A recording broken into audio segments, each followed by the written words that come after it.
He didn't even look at the children. Victor Sloan stepped out of his black carriage, smoothed his jacket, and handed Silas Harrow a single folded document, the kind that ends things. "Sign it over," he said, loud enough for the whole yard to hear. "A dead man's ranch doesn't need a living owner." Then he turned, saw the 3 small children standing near the cottage door, and laughed. Actually laughed. "You've got strangers' children running loose on your property now. That's how far you've fallen." Mara Bellamy heard every word.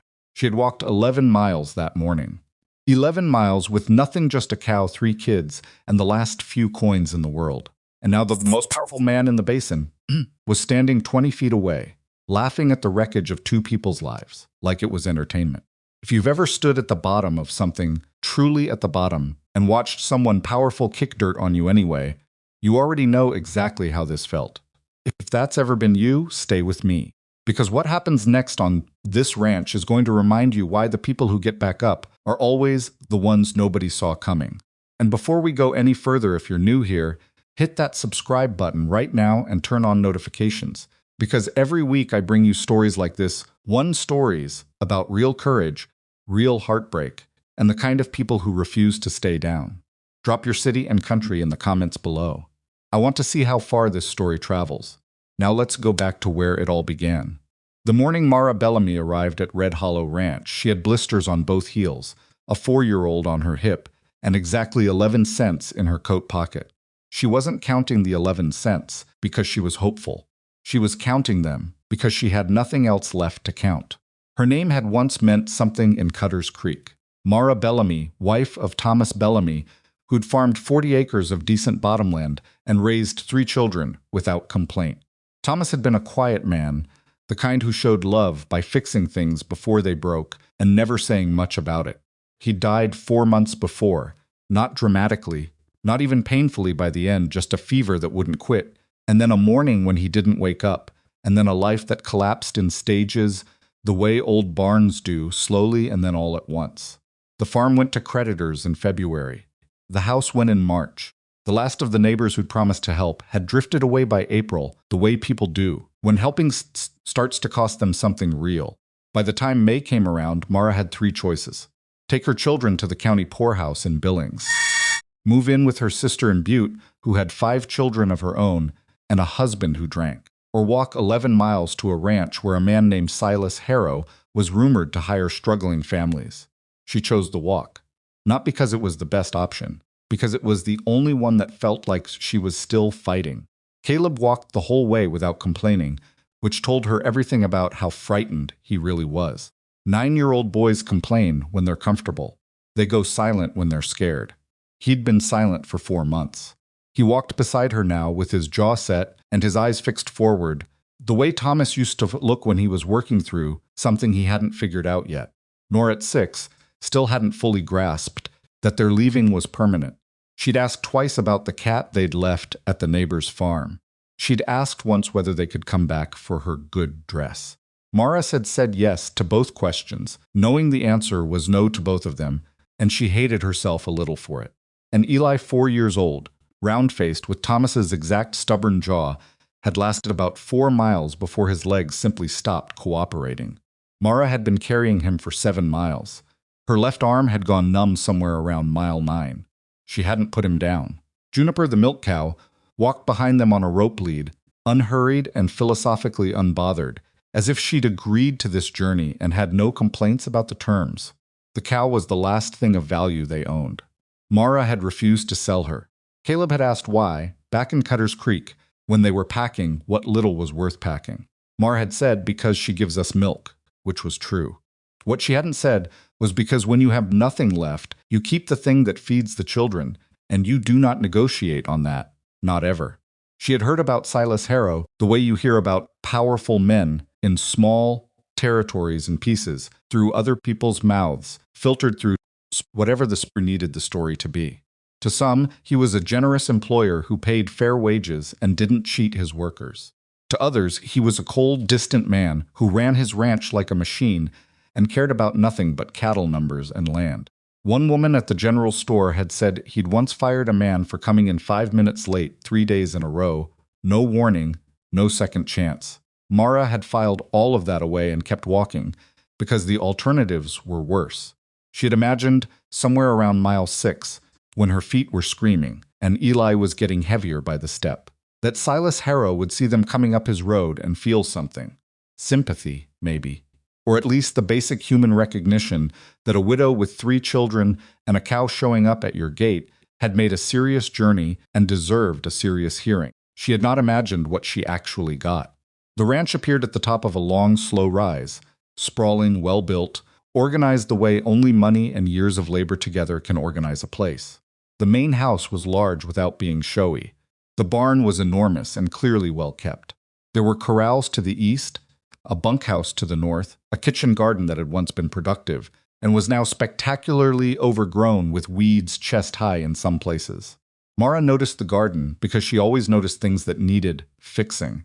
It was a habit she'd never been able to turn off. A ranch hand near the gate saw them coming and went inside. By the time Mara got the children and Juniper through the main gate, Silas Harrow was already on his porch. He was taller than she'd expected, lean in the way that comes from real work, not exercise. His face was the kind of face that had been handsome once and was now just weathered into something harder and more permanent. He stood with his arms crossed, watching her approach with an expression that gave nothing away, which Mara recognized immediately as a man who had practiced giving nothing away until it became his resting state. She stopped at the base of his porch steps. He looked at the children. He looked at the cow. He looked back at Mara. "Mrs. Bellamy?" "Yes," she said. "Bert Ackles told you I was hiring." He did. "Bert Ackles," Silas said slowly, "told you I was hiring ranch hands. He said that specifically. He said you hired struggling families. He said I hired people who could work." Silas's eyes moved to Eli, still on Mara's hip, then to Nora, who was looking up at the porch with the absolutely fearless curiosity of a 6-year-old who hasn't yet learned to be intimidated by powerful people. "I need someone to manage the south fence line. I need someone who can handle cattle in tight spaces. I need a competent cook for the bunkhouse crew." He paused. "What I don't need is a widow with 3 children and a milk cow taking up a cottage I'd planned to use for equipment storage." Mara felt the words land. She'd expected something like them. She'd prepared for them. In the way you prepare for a blow you can see, coming you brace, you tighten, you decide in advance not to show how much it hurts. "I understand what you need," she said, keeping her voice level. "I'm telling you what I can provide. I can cook. I can manage accounts. I can repair equipment, plant and tend a kitchen garden, and I can work longer hours than any man you currently employ, because I don't have the option of stopping." She looked at him directly. "My children are not an argument against my working. They're the reason I work." Silas studied her for a long moment. Then he said, "I don't have work for you." There it was. Mara had known, somewhere in the back of her mind, that this was possible, that she'd walk 11 miles and arrive at a door. She had not let herself think about it clearly because thinking about it clearly would have meant stopping. So she had kept going and let herself believe that arriving would be enough. It wasn't enough. He was closing the door. She breathed through it, set her chin. "All right," she said. "I apologize for the interruption." She turned toward the road. "Caleb, Nora, come on." Caleb took his sister's hand without being asked. He'd been doing that a lot lately, stepping up gaps that shouldn't have existed at 9 years old. He was going to be a good man someday, Mara thought. And the thought was painful in the way some proud thoughts are painful when you're not sure you're going to be able to give him what he deserves to become it. They were almost to the gate. That was when Nora stopped. Not because Mara told her to, not because anything happened. She just stopped walking and turned around and looked back at Silas Harrow standing on his porch, and she said, in the clear, carrying voice that 6-year-olds use when they haven't learned yet that some questions are supposed to stay inside your head, "Mister, do you have any milk?" "Eli hasn't had any since yesterday, and he's been real quiet about it, but I know he's hungry." The yard went still. Mara closed her eyes for exactly 1 second. She couldn't help it. Not from embarrassment, from something more complicated than embarrassment. From the particular anguish of a mother hearing her child's need, spoken aloud in a stranger's yard when she has nothing to answer it with. She opened her eyes. "She's right," Caleb said quietly, beside her, not looking up. "He hasn't said anything since about mile 8. Mara looked at Eli. He was watching her with his father's eyes, that same patient, waiting expression, like he'd already decided not to ask for anything because he understood that asking cost something. He was 4 years old. He shouldn't have understood that yet. Silas Harrow had not moved from his porch. He was looking at the children, not at Mara, not at the cow, at the children. His arms had dropped from where they'd been crossed. Something in his face had shifted, though Mara couldn't have named what it was. It wasn't pity exactly. It was something older than pity and harder to look at directly. He stood there for what felt like a very long time. Then he said, "There's a foreman's cottage at the east end of the barn. It hasn't been used in 2 years. There's a cot and a stove and a pump that works. If you don't mind some rust in the first pull." He looked at Mara, and his voice had gone flat, in a different way, not cold flat, but careful flat, like a man making sure he didn't say more than he meant. "One night, until you figure out your next step." Mara looked at him. She looked at Nora, who was watching the rancher with complete confidence, as if this outcome had never been in doubt. "Thank you," Mara said. She kept her voice even. "We'll be gone before you need the cottage for anything." Silas nodded and went inside. Mara stood there another moment, holding Eli, watching the door close behind the rancher who had almost let them walk away. She wasn't grateful, exactly. Gratitude implied that she thought he'd done her a favor. She thought he'd done his own conscience a favor, which was different. She picked up Juniper's lead rope and walked her family toward the cottage. What she didn't know what she couldn't have known standing in that yard with 11 cents and 3 exhausted children was that Silas Harrow had watched them walk away from his porch and stood there for a full 30 seconds before he could make himself move. He hadn't moved because of pity. He hadn't moved because of charity. He'd moved because the boy with his father's careful eyes and his terrible patience had looked at him from across that yard, and in that look Silas had seen something he hadn't seen in 3 years, since a winter storm had taken his wife and his infant son in a single night and left him alone in a house full of their things. He'd seen what it looked like when someone kept going after they had every right to stop. He hadn't offered one night out of generosity. He'd offered it because watching them walk through his gate felt, without any logic to explain it, exactly like a door he'd be sorry the rest of his life to let close. He would not understand that for weeks. By the time he did, the garden would be half cleared. Caleb would be learning to rope. Nora would have memorized the name of every horse on the ranch. And Eli quiet, patient little Eli, would have fallen asleep against Silas Harrow's chest on a porch swing on a Tuesday evening. And the rancher would sit there for an hour and a half without moving, holding a sleeping child who wasn't his, afraid that if he moved, something would break that he couldn't put back together. But that was weeks away. Right now, Mara Bellamy was walking her family toward a cold cottage with a rusty pump, and she was already planning what she'd fix first in the morning. That was who she was. You didn't fix things because you were optimistic. You fixed things because they needed fixing, and you were there, and stopping wasn't in you. She tied Juniper to the fence post, settled the children inside, checked that the stove worked, and sat down on the bare floor while they slept. She did not cry. She thought about crying.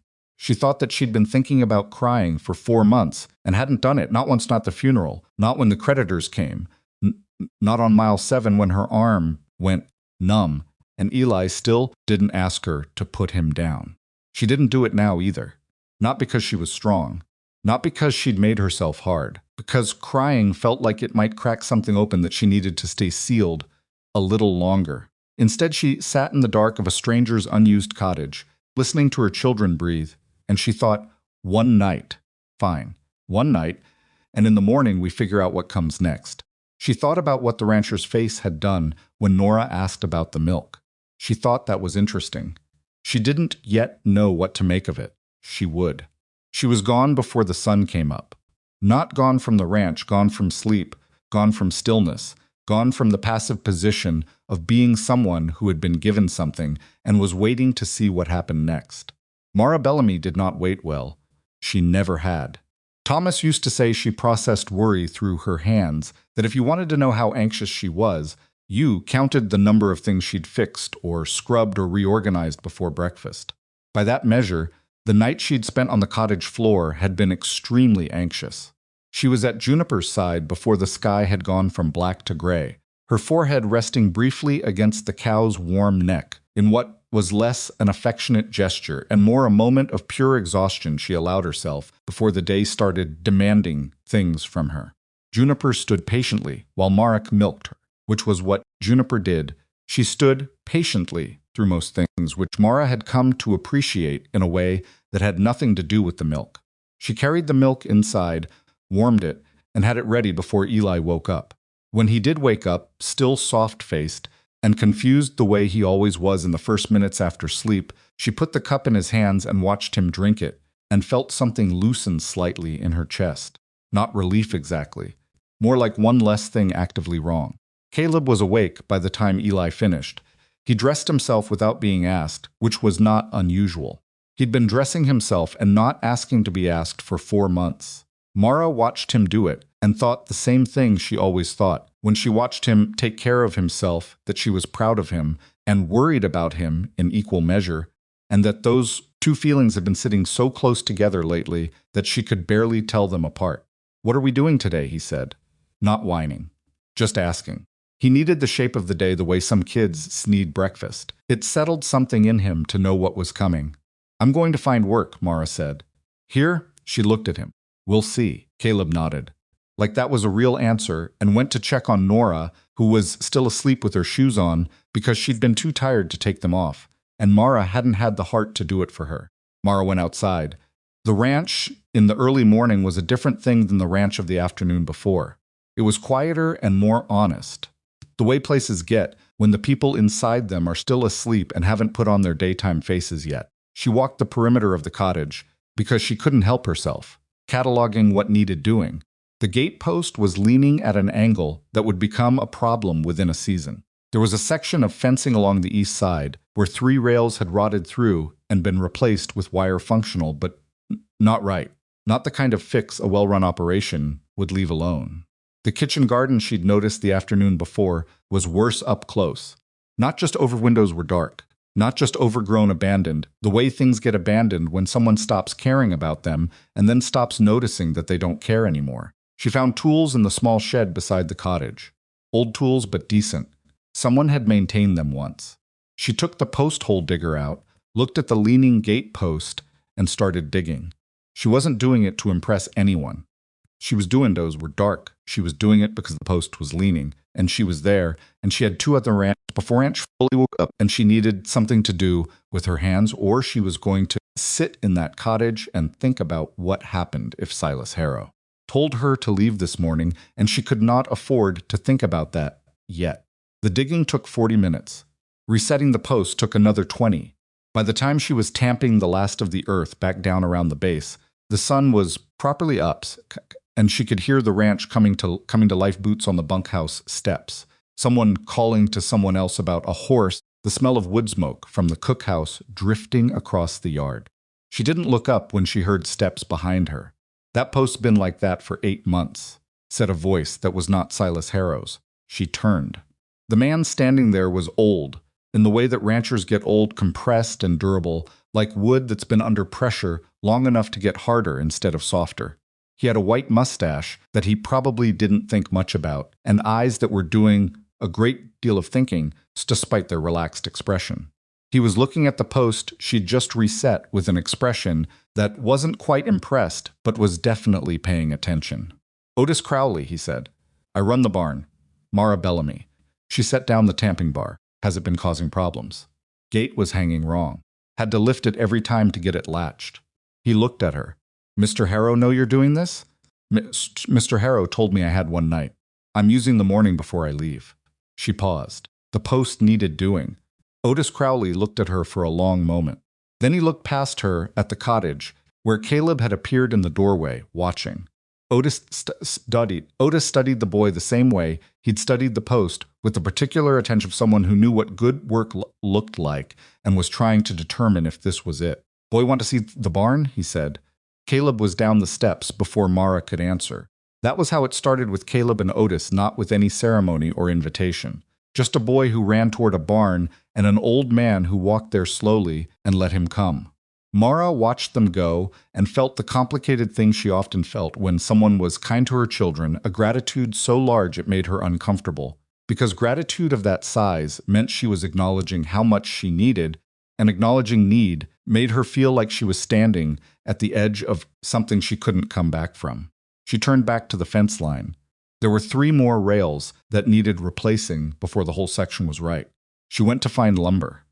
Silas Harrow found her at the fence line an hour later. She heard him coming not because he was loud, but because she'd become attuned, in the way that people become attuned to things that matter, to the particular quality of silence that preceded something significant. She kept working until he was close enough that stopping felt more natural than continuing. Then she set down the hammer and looked at him. He looked at the fence, at the replaced rails, at the correctly hanging gate 30 yards away. His face did the thing it did, gave nothing away, kept everything turned inward where she couldn't read it. "You're still here," he said. "I'm leaving once I finish the fence," she said. "It needed doing. I didn't ask you to do the fence." "No," she agreed, "you didn't." He stood there, she waited. This was something she'd learned from Thomas, that the person who fills the silence first is usually the one who's more worried about it, and she was not going to be the more worried one. Not this morning. Not with everything she had riding on the next few minutes. Silas looked at the rails she'd set. He took hold of one and pulled on it, testing. It held. He let it go. "The bunkhouse cook quit 3 weeks ago," he said. "I've been rotating the hands through the cooking, and it's been the food has been a problem." Mara waited. "I need someone who can cook a decent meal for 12 working men," he said. 7 days a week through haying season, 6 weeks. He was looking at the fence, not at her. "The cottage is yours for the duration. Wages are $7 a week." Mara looked at him, $8. His eyes came to her for the first time since he'd started talking. $8, she said, "and I want wages paid Friday, not held until the end. The fence repair I did this morning was not part of the agreement, and I won't be account for it in the wages. I did it because it needed doing, not because I'm working off some debt." A long silence. $7.50, he said. $8, she said. Something moved in his face. It wasn't amusement exactly, but it was in that neighborhood. $8, he said. "Friday wages. You cook, you manage the kitchen stores, and you keep your children from running wild through the operation." "My children," Mara said evenly, "will not be a problem." She did not tell him that she'd already mentally moved Nora away from the corrals because of the way the 6-year-old had been looking at the horses. She did not tell him that Caleb was already in the barn with Otis Crowley doing something she hoped was useful and supervised. She did not tell him that Eli tended to wander with the serene purposefulness of a small person who had no concept of property lines. These were things she would manage. She didn't need to hand him ammunition. 6 weeks, Silas said. 6 weeks, Mara said. He nodded and walked back toward the main house. Mara turned back to the fence, set the next rail, and hammered it home. $8 a week. 6 weeks was $48. $48, if she was careful, was enough to rent a room somewhere and buy time to find something permanent. It wasn't a solution. It was a bridge, and right now a bridge was everything. She finished the fence by mid-morning and went to find the bunkhouse kitchen. It was bad. Not disastrous, the equipment was decent, and someone had kept it from becoming genuinely filthy, but it had the particular grimness of a space that had been managed by a series of people who resented being there. The pantry was disorganized. The stove needed cleaning. There was a pot that had not been properly scoured in what appeared to be several meals. She stood in the middle of it with her hands on her hips and did what she always did, which was start with the worst problem first and work outward from there. By noon, she had lunch ready, nothing remarkable. Biscuits and bean soup and dried apple slices, the kind of food that was honest rather than impressive. The ranch hands filed in with the particular wariness of men who had eaten bad cooking long enough to stop expecting anything different. The silence, when they started eating, was the good kind of silence. By the time the bowls were empty, a man named Dell, broad-shouldered, maybe 35, with the permanent squint of someone who spent most of his life outside, looked up from his bowl and said, "That's the first meal I've actually tasted in 3 weeks." Mara said, "The pantry needs restocking. I'll need someone to drive into town by Thursday." Dell looked at the man next to him. The man next to him looked at Dell. Something passed between them that Mara couldn't quite read, but it seemed to involve a certain amount of relief. "I'll go Thursday," Dell said. That was how Mara Bellamy settled into Red Hollow Ranch, not with a welcome, not with warmth, but with biscuits and bean soup, and the quiet authority of someone who had walked in and fixed things without asking permission to fix them. Nora found Silas Harrow on the second day. Mara was in the kitchen garden. She'd started clearing it because she couldn't look at the wasted space anymore when she looked up and saw her daughter, standing at the porch railing of the main house, talking to the rancher with the complete social confidence that 6-year-olds sometimes have before the world teaches them to be shy. Silas was sitting in the porch chair with a ledger open in his lap, and the expression of a man whose solitude had been interrupted without his consent. Mara set down her spade and started walking. She was close enough to hear Nora say, "And that one's named Butterscotch because he's that color, right? Did you name him?" "Mama says you should name things you want to keep." "Nora," Mara said. "I'm just talking to him," Nora said, with the injured dignity of someone who has been interrupted mid-thought. "Mr. Harrow is working." "He doesn't look like he's working," Nora said. "He was just looking at the horses." Silas Harrow looked at Nora. Then he looked at Mara. Something in his expression was hard to categorize, not irritated, not charmed, somewhere in between, somewhere Mara couldn't place. "She wasn't bothering me," he said, which was almost certainly not entirely true. "The Palomino is Butterscotch," he said to Nora. "I didn't name him. He came with the name." Nora accepted this with a nod. "What are the other ones called?" Mara stood there and watched Silas Harrow name 6 horses to her daughter with the careful accuracy of a man who knew exactly what everything on his ranch was called, and she thought that was interesting. Not what she'd expected. She wasn't sure what she'd expected, but not that. "Mama," Nora said, without looking away from the corrals, "can I come here again tomorrow?"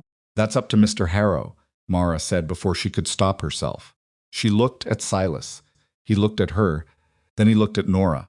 "You can come to the porch," he said. "You stay off the corrals unless I or Otis says otherwise." Nora considered this seriously the way she considered all terms of negotiation. "Okay," she said, "deal." She held out her small hand. Silas Harrow, rancher, owner of the largest cattle operation in Paradise Basin, looked down at the 6-year-old's outstretched hand for just a moment. Then he shook it, brief, careful, like he wasn't sure how much grip was appropriate for a child. Mara walked back to the garden before he could see what her face was doing. The days settled into a shape. Mara cooked, cleaned, repaired things that needed repairing, and managed the kitchen stores with the focused efficiency of someone operating on a strict margin, which she was, always, in every area of her life. The ranch of its windows were dark. The ranch hands stopped treating her with the distant politeness of men dealing with a temporary problem and started treating her like someone who belonged there, which was its own complicated thing. Dell started leaving firewood stacked by the kitchen door without being asked. An older hand named Prentice started bringing her the milk pail every morning from the main barn, which saved her a walk. Small things. The kind of things that happen when a place starts to accept you. Caleb was in the barn every morning before Otis arrived to open it. By the end of the first week, Otis had him mucking stalls, which sounds unglamorous, but was, as Caleb understood immediately, the entry point to everything. You couldn't work with horses until you'd proven you understood what it meant to take care of them. Caleb understood that instinctively and didn't complain about the stalls. He did it with the same focused silence he applied to everything lately, and Otis watched him without making a production of watching him, which was the right way to watch a proud boy work. On the 8th day, Otis let him brush down the Palomino. Caleb came to dinner that night and ate with something in his posture that had been missing for 4 months. Not happiness exactly. More like the particular satisfaction of a boy who has done something with his hands that mattered and knows it. Mara watched him eat and thought, "There you are. There's the boy I know." The pivot came on the evening of the 11th day. Mara was on the porch of the cottage, mending a shirt in the failing light, when Eli wandered over from where he'd been playing in the dirt near the fence and sat himself down on the main house porch steps without any particular invitation. He did this the way he did most, with the absolute certainty of a 4-year-old who has not yet learned to read the social temperature of a room. Silas Harrow was sitting in the porch chair. Mara saw it happen from 40 yards away and started to rise. She stopped when she saw Silas look down at Eli, and Eli look up at Silas, and neither of them say anything at all. Eli went back to examining whatever small object he'd carried over from the dirt. Silas went back to looking at the middle distance. They sat there together in the particular companionable silence of 2 people who had both decided independently that silence was more comfortable than most of what people said. Mara sat back down. She kept her eyes on them while pretending she wasn't watching, which was a skill she'd developed to a high degree in the 4 months since Thomas died. You watched your children. You watched the spaces around them. You watched for things that could go wrong, and you watched for things that were unexpectedly going right, and you tried not to read too much into either, because hope was expensive, and she was running a very tight budget. 20 minutes passed. Eli, with the boneless certainty of a tired 4-year-old, leaned sideways and rested against Silas Harrow's leg. Silas went very still, not the stillness of irritation, not the stillness of someone about to move the child away. The stillness of someone who has been surprised by something that didn't hurt and doesn't know yet what to do about that. He didn't move Eli. He didn't say anything. He sat there with his hand hovering for a moment near the boy's back, not touching, not retreating, just suspended, and then he rested it there, light as anything, on the small of Eli's back. By the time Mara got up and went over, Eli was asleep. She stood at the base of the steps and looked up at Silas. His face was doing something she hadn't seen it do before, something that was not the careful blankness. Something that had gotten past the careful blankness and was sitting there exposed in a way that he clearly was not entirely comfortable with. "I'll take him," she said quietly. "He's fine," Silas said. His voice was careful, very careful, like he was holding something fragile and didn't want to jar it. Mara looked at him. She thought about Thomas, about the way grief works, how it doesn't kill you, which is almost the problem, because it keeps you alive in a shape that no longer makes sense for the life you're living. You keep going, because stopping hurts worse, but going forward hurts in a different way, and after a while you forget what it felt like to move without something pulling at you from behind. She could see it on him. Now that she was looking for it, she could see it all over him in the way he'd let ranch become an operation, instead of a home, in the overgrown garden, and the dust on certain windows, in the way his hands had hesitated before they rested on her sleeping son. She did not say any of this. "Thank you," she said instead, "for the chair, for the stillness, for the hand on her son's back." She said it the way she'd mean all of those things without naming any of them. Silas nodded once. She took Eli up to bed. The question of who Silas Harrow had been before was answered not by Silas, but by Otis on a Thursday afternoon when Mara was coming back from the kitchen garden and found the old barn manager sitting on an upturned crate outside the barn door, doing nothing in particular, which was unusual enough that she stopped. "You're wondering about him," Otis said, without looking up. He had the characteristic directness of old men who have decided they've lived long enough not to waste time on pretense. "I'm not asking," Mara said. "No," Otis said, "but you're wondering." She sat on the fence rail across from him. This was, she had discovered, how Otis Crowley said things sideways at an angle, offering information the way you might leave a tool out where someone who needed it could find it. Her name was Lenora, he said. She was good for him. The kind of woman who made him remember that the cattle weren't the point. The cattle were how you kept the ranch running, and the ranch was how you built the life. But the life was the point. He turned the crate top over in his hands. Baby came in December. Storm came in December, too. 3 days of it. Doctor couldn't get through. He was quiet for a moment. Lenora and the boy didn't make it through the 3rd night. Mara said nothing. He shut down the nursery, Otis said. Locked the door. "I don't think he's opened it." He glanced at her. He was a different man before. Laughed easier. Let things be imperfect without it bothering him. He used to come out to the barn at night just because he liked the horses. He paused.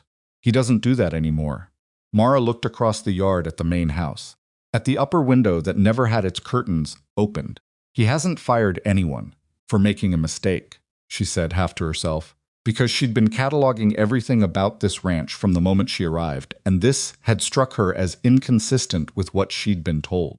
"He fired that one man for the fence gate, and I thought, but the hands aren't afraid of him. They work hard because they want to, not because they're scared." "He's fair," Otis said. "Always been fair." That part didn't change. He put the crate top down. "It's just that fair and present aren't the same thing. He's here. He just isn't entirely here." Mara understood that. She understood it in her body, the way you understand things that have also happened to you. "Caleb's good with the horses," she said, changing the subject because she needed to. Otis smiled, slow and small. He's got a feel for it. Doesn't push. Waits for the horse to come to the idea. He looked at her. Wonder where he learned that. She didn't answer that either. The third week was when Silas began teaching Caleb to rope. It started by accident, which Mara suspected was the only way it could have started, because Silas Harrow was not the kind of man who decided to do a thing and then did it. He was the kind of man who found himself in the middle of doing a thing and then kept going because stopping would require acknowledging that he'd started. Caleb had been watching him work a rope in the corral. This was something Caleb did. He watched things with his whole attention, understood them, and he'd asked a question. Question. Just one question, direct and specific. The kind of question that comes from really watching rather than just looking. Mara didn't hear what the question was. She heard Silas's voice and then Caleb's voice, and then the rope moving differently than it had been moving before. When she came around the corner of the barn, 20 minutes later, Silas was standing behind Caleb with his hands over the boy's hands, showing him the wrist motion. Neither of them was saying anything. Both of them were completely focused on the rope. She stood there for 30 seconds. Then she went back the way she came. She did not examine too carefully what she felt standing there watching it. She did not have time, and she did not have the luxury. And she was not going to be a woman who read meaning into a man teaching her son to rope, because she was lonely and she needed to be careful about what she let herself need. She was careful. She was extremely careful.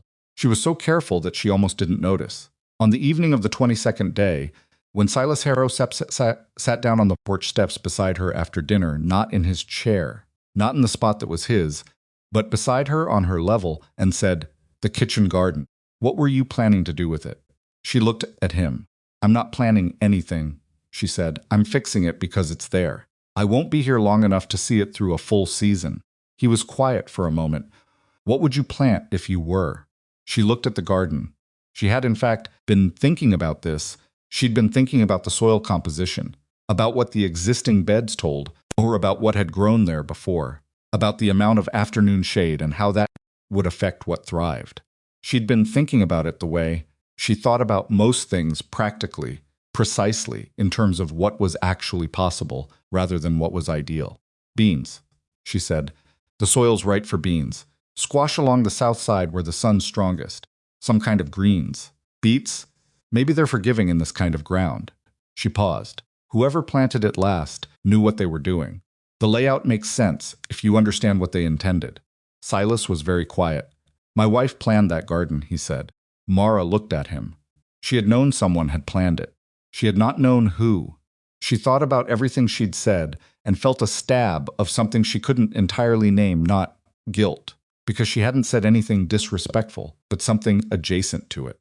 The mist, the awareness that she'd walked through something private without knowing it. "She was right about the beans," Mara said after a moment. Silas looked at the garden. Something moved in his face, not the careful blankness, but not the unguarded thing she'd seen when Eli slept against him. Something in between, something that was starting to find its way back from wherever it had been. "She was right about a lot of things," he said. They sat there until the light was gone. Neither of them moved to leave. Neither of them said anything else. And Mara, who had been so careful, who had kept such a precise account of what she could and couldn't afford to feel, sat in the dark on a stranger's porch and felt something she'd been refusing to feel for 3 weeks, which was that she had begun to look forward to the end of the day, when dinner was done and the children were settled. Not because she needed rest, but because she'd started to wonder, without letting herself wonder too directly, whether Silas Harrow was going to be on the porch. She thought 6 weeks. You agreed to 6. You are 5 weeks from leaving. You do not have the margins for this. She got up and went inside. She did not look back at him. She thought about looking back. She didn't. Caleb noticed before she did. He came in from the windows were dark. He came in from the barn on a Saturday, 2 days after the garden conversation, and sat down at the table and watched her cook with the particular attention of a 9-year-old who has observed something he hasn't classified yet. Mara could feel him watching. She had always been able to feel Caleb watching. He had Thomas's quality of attention, the kind that made itself felt. "What?" she said, without turning around. "Nothing," Caleb said. Caleb paused. "He asked me about Papa," he said. "Mr. Harrow. He asked what Papa was like. When we were working the rope," he was quiet. I told him. He listened the whole time. Didn't try to say anything. Mara kept her hands moving. He told me about his boy, Caleb said. Just a little. He said his name was Henry. Another pause. He said Henry would have been 4, about Eli's age. Most of its windows were dark. The wooden spoon in Mara's hand went still. She looked at the pot and did not turn around and breathed carefully through her nose until she was sure her voice was going to work the way she needed it to. That was kind of him to share that with you, she said. Yeah, Caleb said. He was quiet another moment. Mama, he's not what I thought when we walked up. No, Mara said. He isn't. She picked up the spoon. She cooked dinner. She was so careful. She kept being careful right up until she wasn't anymore, which happened not with any drama, not with any great moment of decision, but simply and quietly one evening at the end of week 4 when she came out of the kitchen and found Silas Harrow in the dark of the yard, standing absolutely still, looking up at the upper window, the nursery window, the one that was always closed. He didn't hear her come out.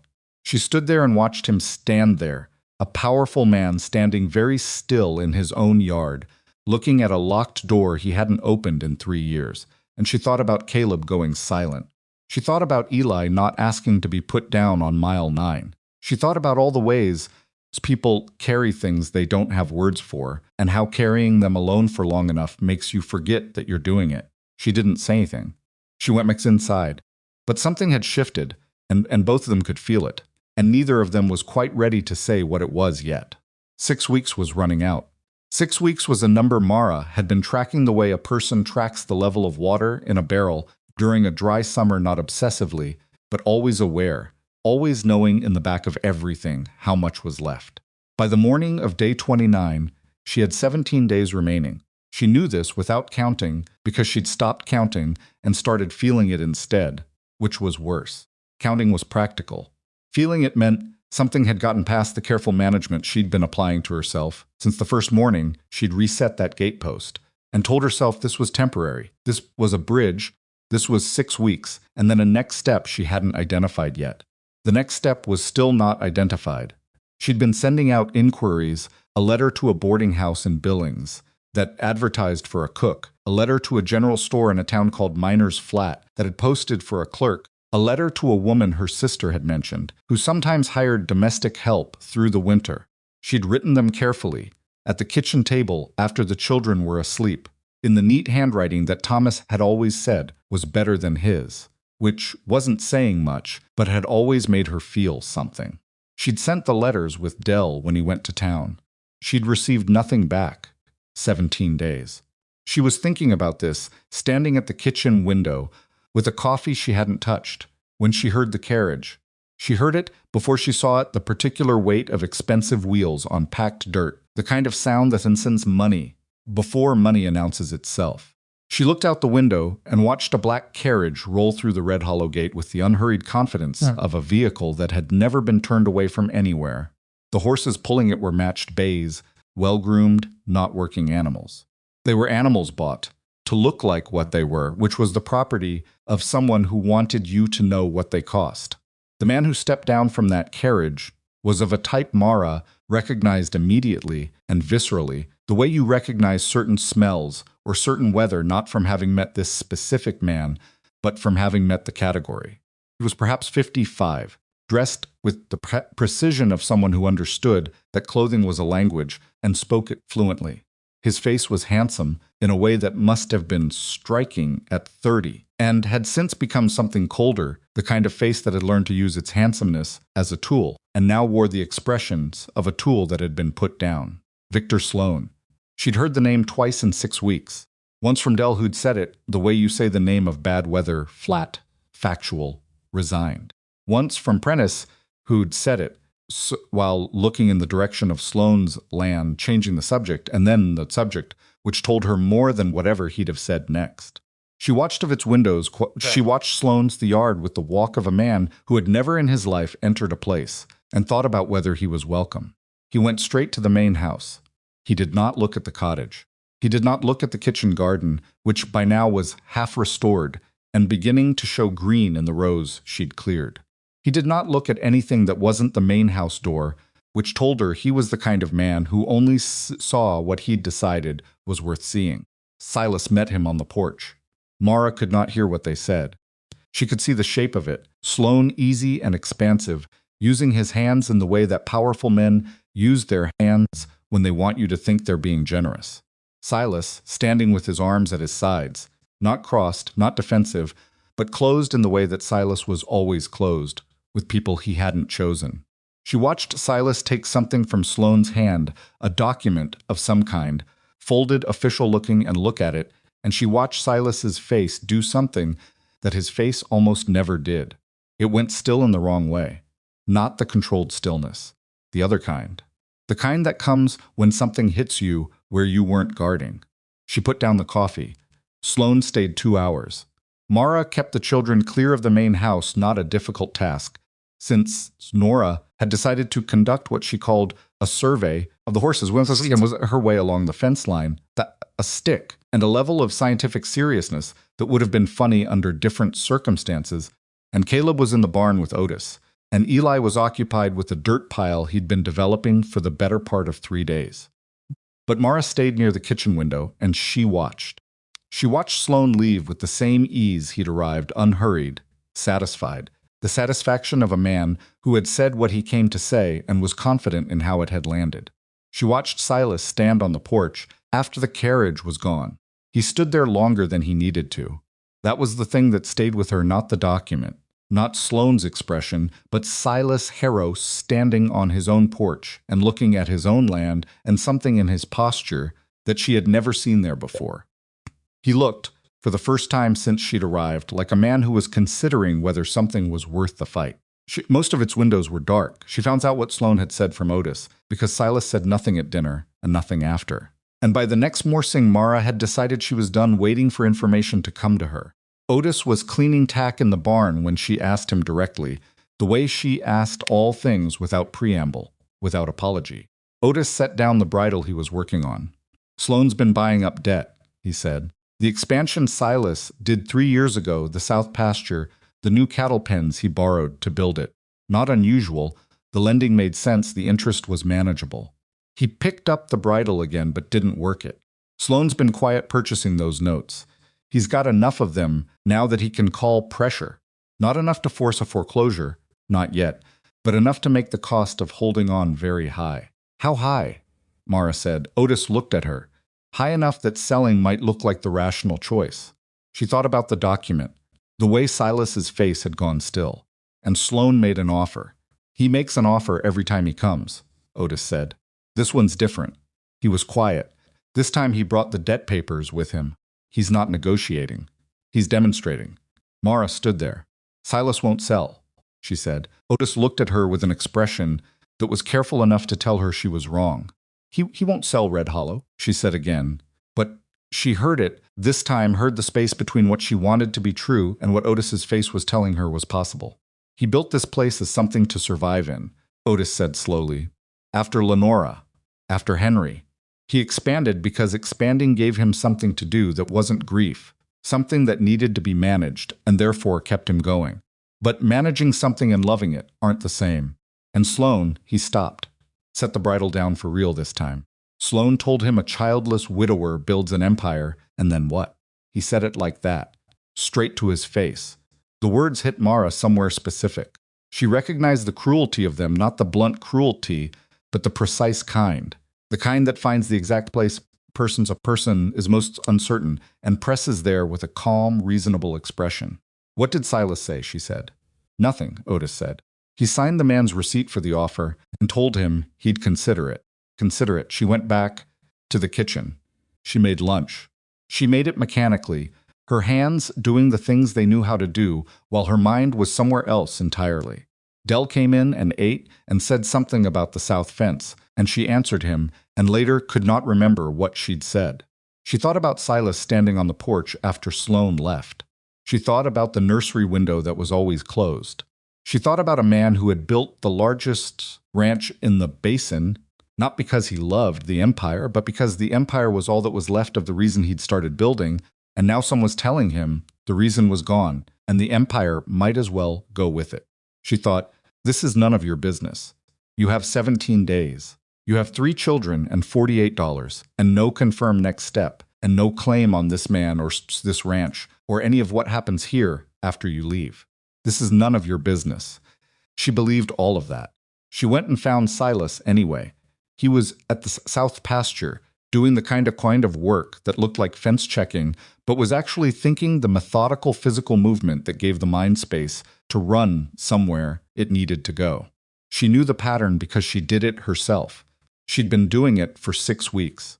She walked up beside him and didn't bother with a careful opening.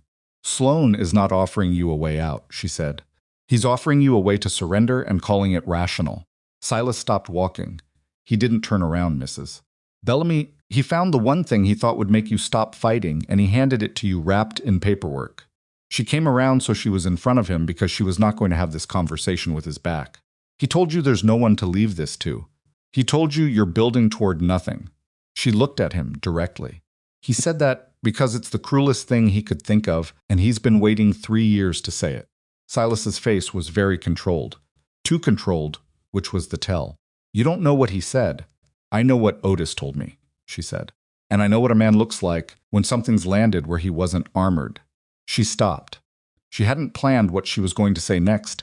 She'd planned as far as getting here, as far as saying the first part, and now she was in territory she'd decided to enter without a map, and she had to navigate it as it came. I know what it is to have someone look at the wreckage of your life and tell you the wreckage is proof that trying wasn't worth it. I know that, Silas. I know it exactly. She hadn't used his name before. Not like that. Not without the mister. Not in a tone that wasn't professional distance. He looked at her. Losing people doesn't mean you surrender everything those people made worth having, she said. I know you know that. I know you know it because you've kept this place going for 3 years when keeping it was the harder choice. I know you know it because you let my family stay when letting us walk away would have been easier. Her voice was steady, but it was costing her something to keep it that way. Sloan is waiting for you to decide the cost isn't worth it. That's not an offer. That's an ambush. The silence went long enough that she could hear the grass moving.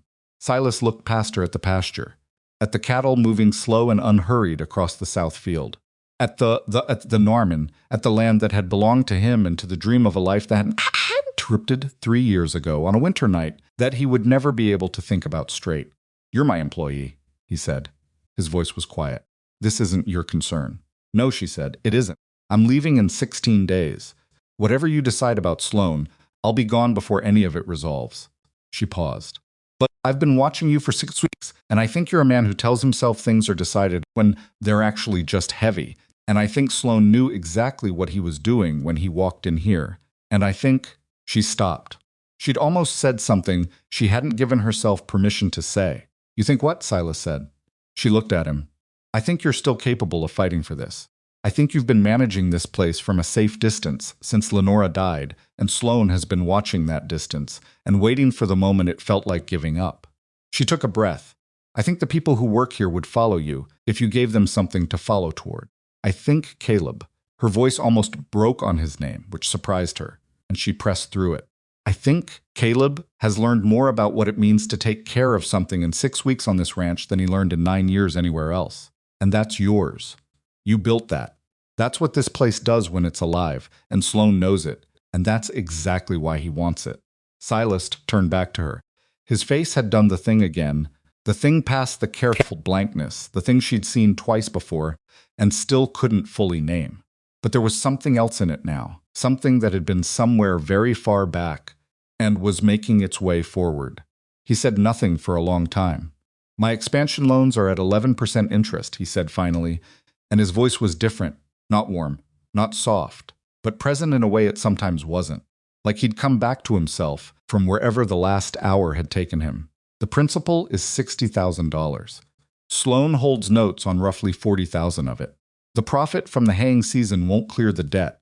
No, Mara said. But it's a start. What does this year's cattle sale look like? He looked at her. I've been managing your kitchen accounts for 6 weeks, she said. I know how to read a ledger. What does the cattle sale look like? Another long pause, and then slow and measured, he started talking about numbers.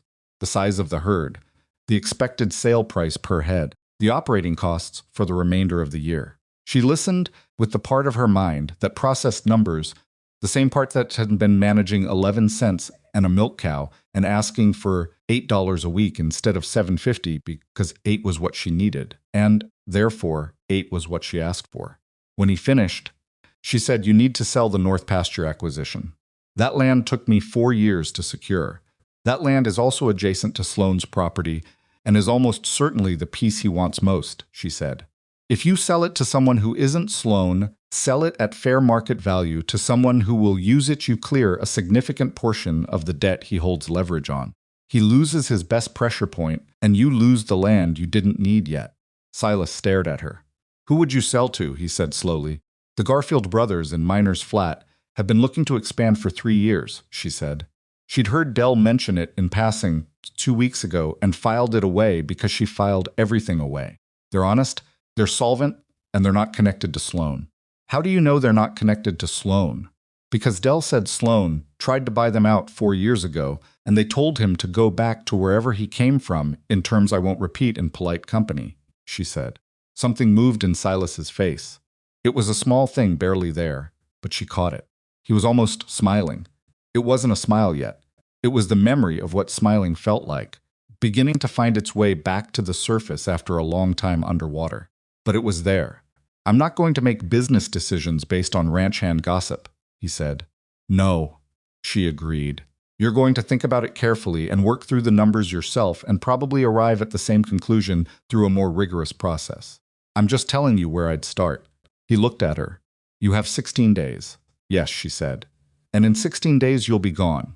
And this will be my problem." "Yes," she said again. "Then why are you?" He stopped. Started again. "Why does this matter to you?" It was the most direct question he'd ever asked her. She had prepared, somewhere deep in her careful, practical mind, for what she'd do if he asked it, which was to have a practical answer ready, because I'm living here and what happens here affects my children for 16 more days. Something like that. Something that had no more feeling in it than a business transaction.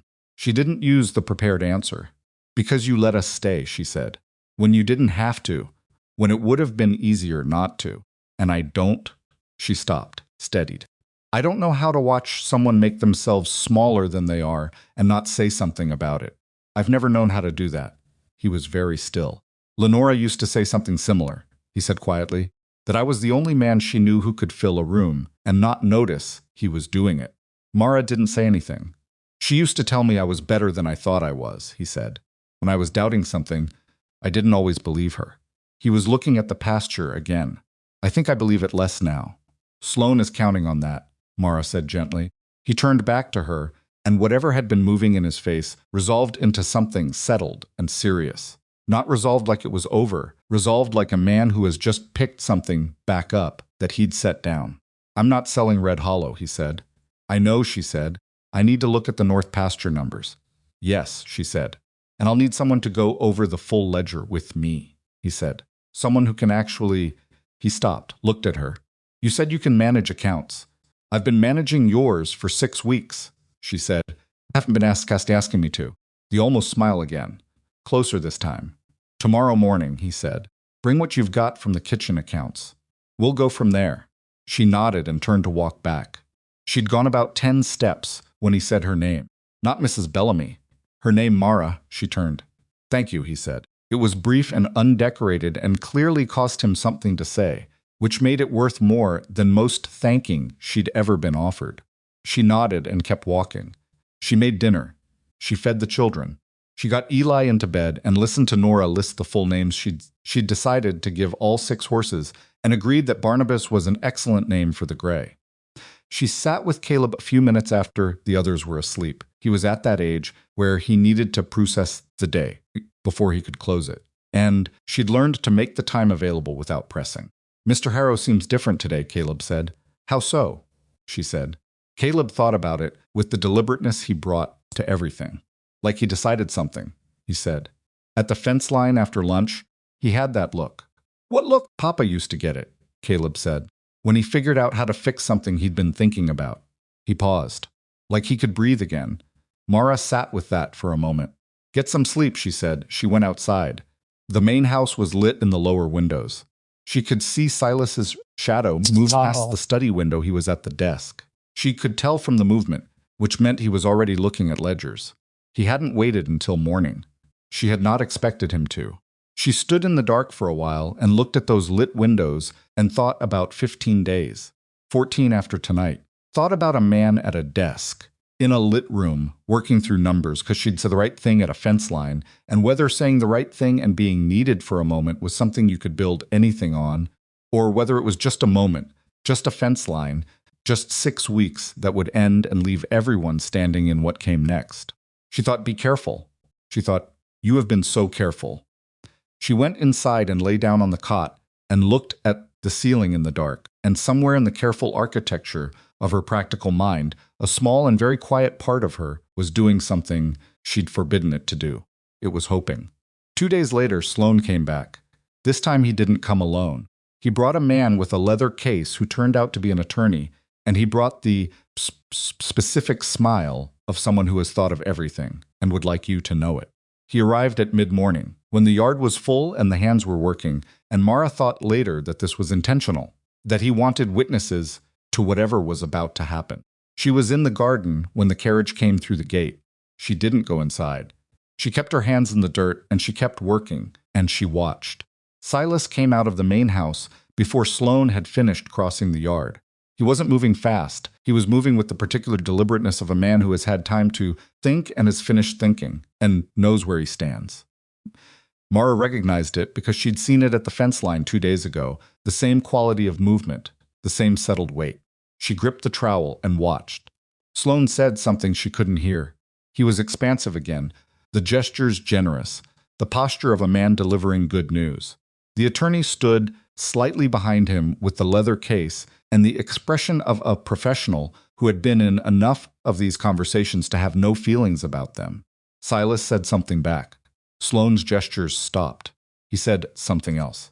Harder this time, she could tell from the way his posture changed, the ease falling back to reveal something underneath it that was considerably less pleasant.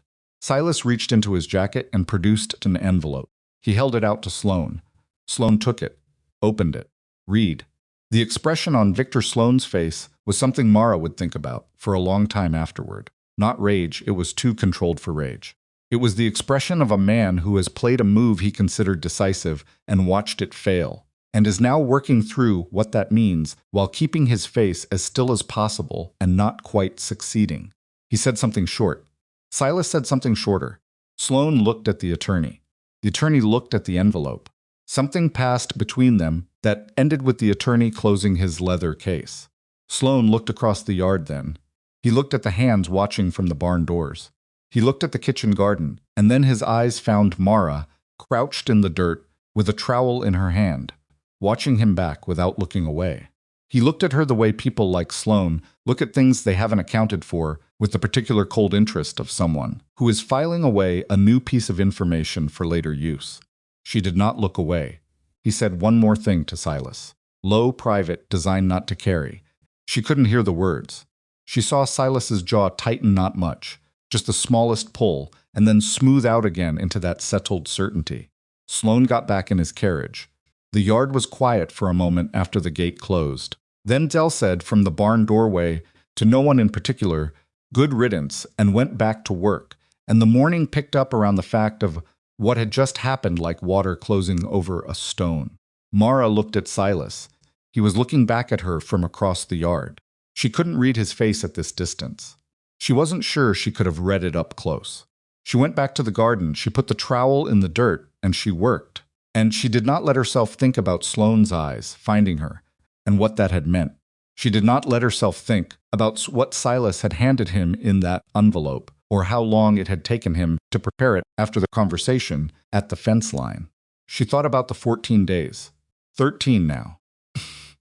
She thought about her letters to Billings and Miner's flat and the woman her sister had mentioned, none of which had come back with answers. She thought, how about Caleb and the roping and his horse names and Ely sleeping against Silas on the porch, and how those were separate things from what she was thinking. They had to be separate things. They were not an argument for anything. Most of its windows were dark. She put her hands in the soil, and she worked. She was still working when Silas came across the yard, unhurried, and crouched down at the edge of the bed she was clearing. He looked at what she'd done to the garden, the rows, the cleared ground, The first green showing in the places she'd planted early beans 10 days ago, because the soil had been right and she hadn't been able to help herself. I sent a letter to the Garfield brothers this morning, he said. She looked at him. And I have a meeting in town on Friday with the bank manager to discuss restructuring the notes. Sloan doesn't hold. That's a good start, she said. You were right about the north pasture, he said. The numbers support it. She nodded. He was quiet for a moment, looking at the early bean shoots. They were small, just barely there, the kind of beginning that you could miss, if you weren't looking for it. These won't be ready for months, he said. No, she said. You planted them anyway. She looked at him. Someone else can harvest them. He looked at her when she said it, and she looked at him. And the thing that had been building in the space between them for 6 weeks sat there in the morning light, entirely present, neither of them reaching for it, and neither of them willing to be the first to look away. His jaw worked slightly, like he'd started to say something and then reconsidered. She saved him from it. 12 days, she said. Let's figure out what the ledger needs before then. He nodded. He stood up.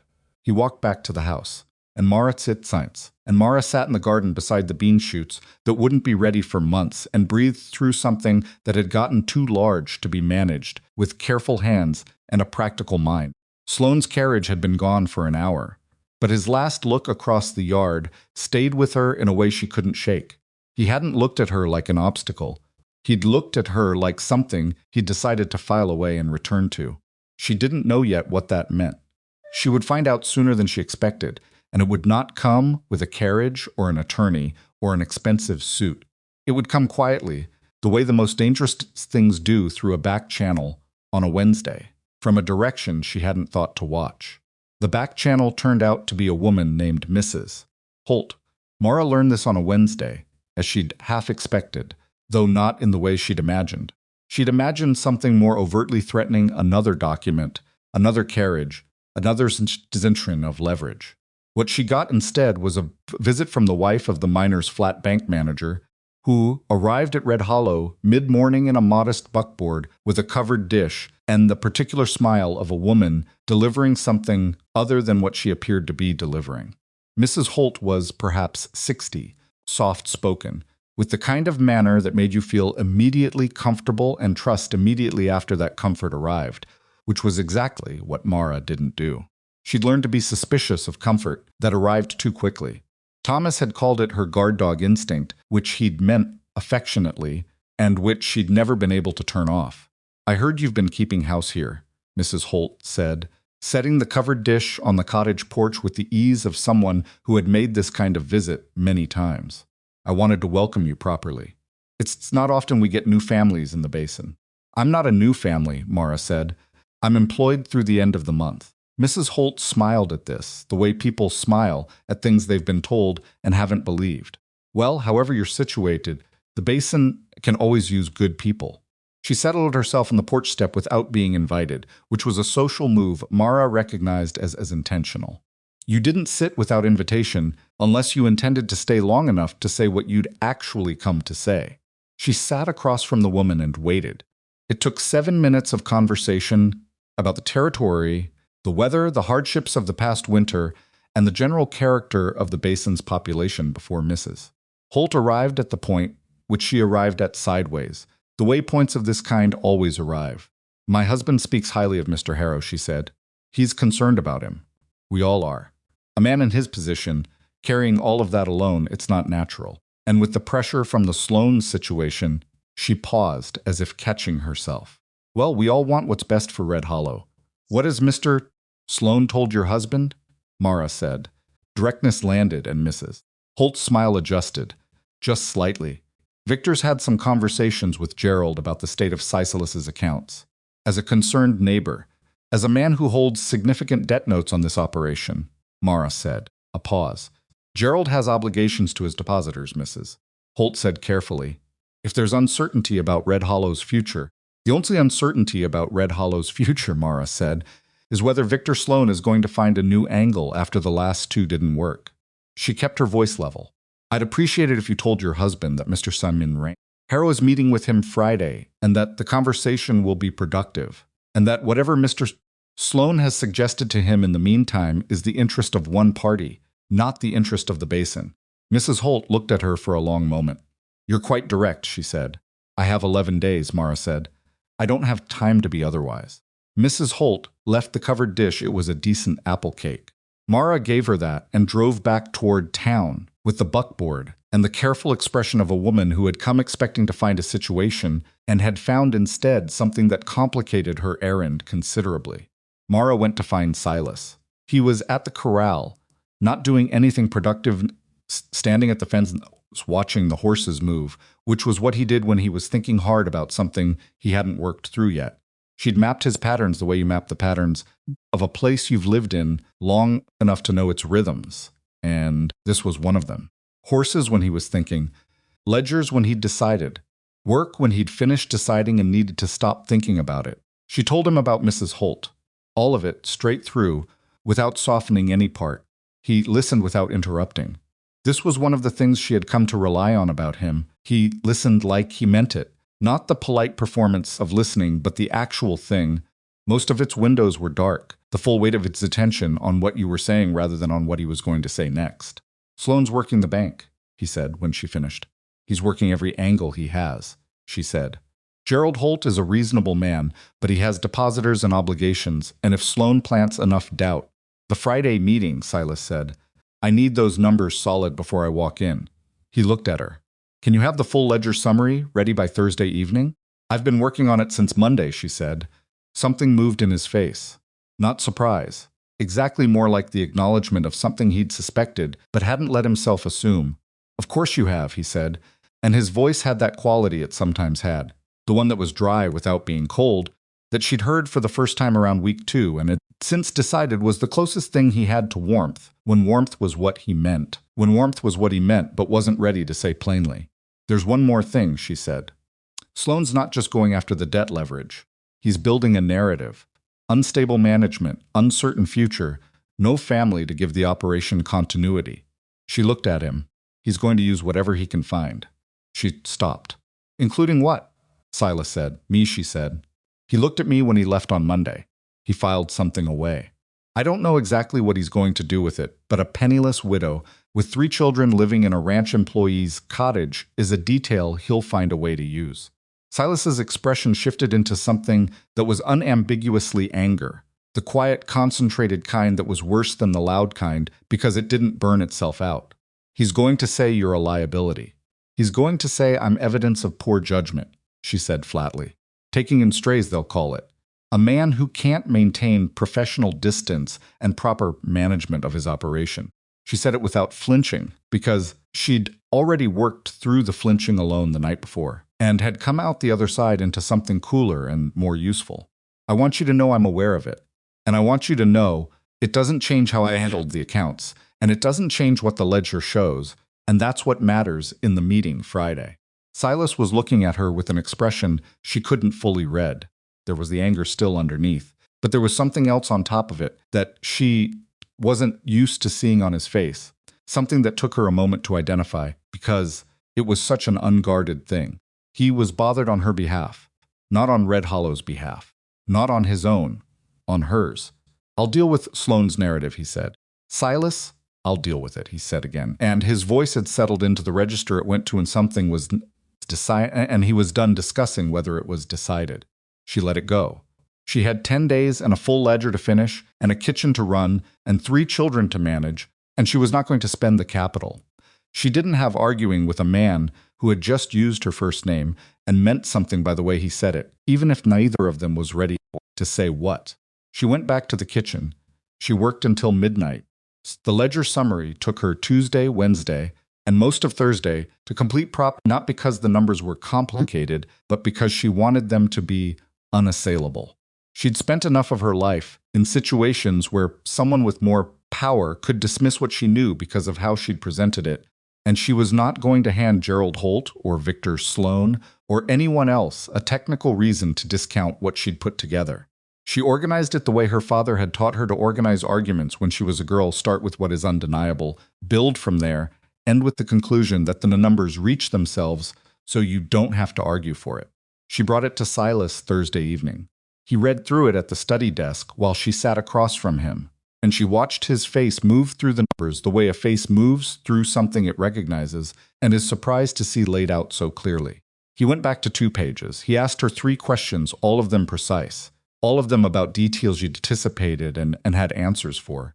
He sat back when he finished. You did this in 4 days, he said. 3.5, she said. Where did you learn? He stopped.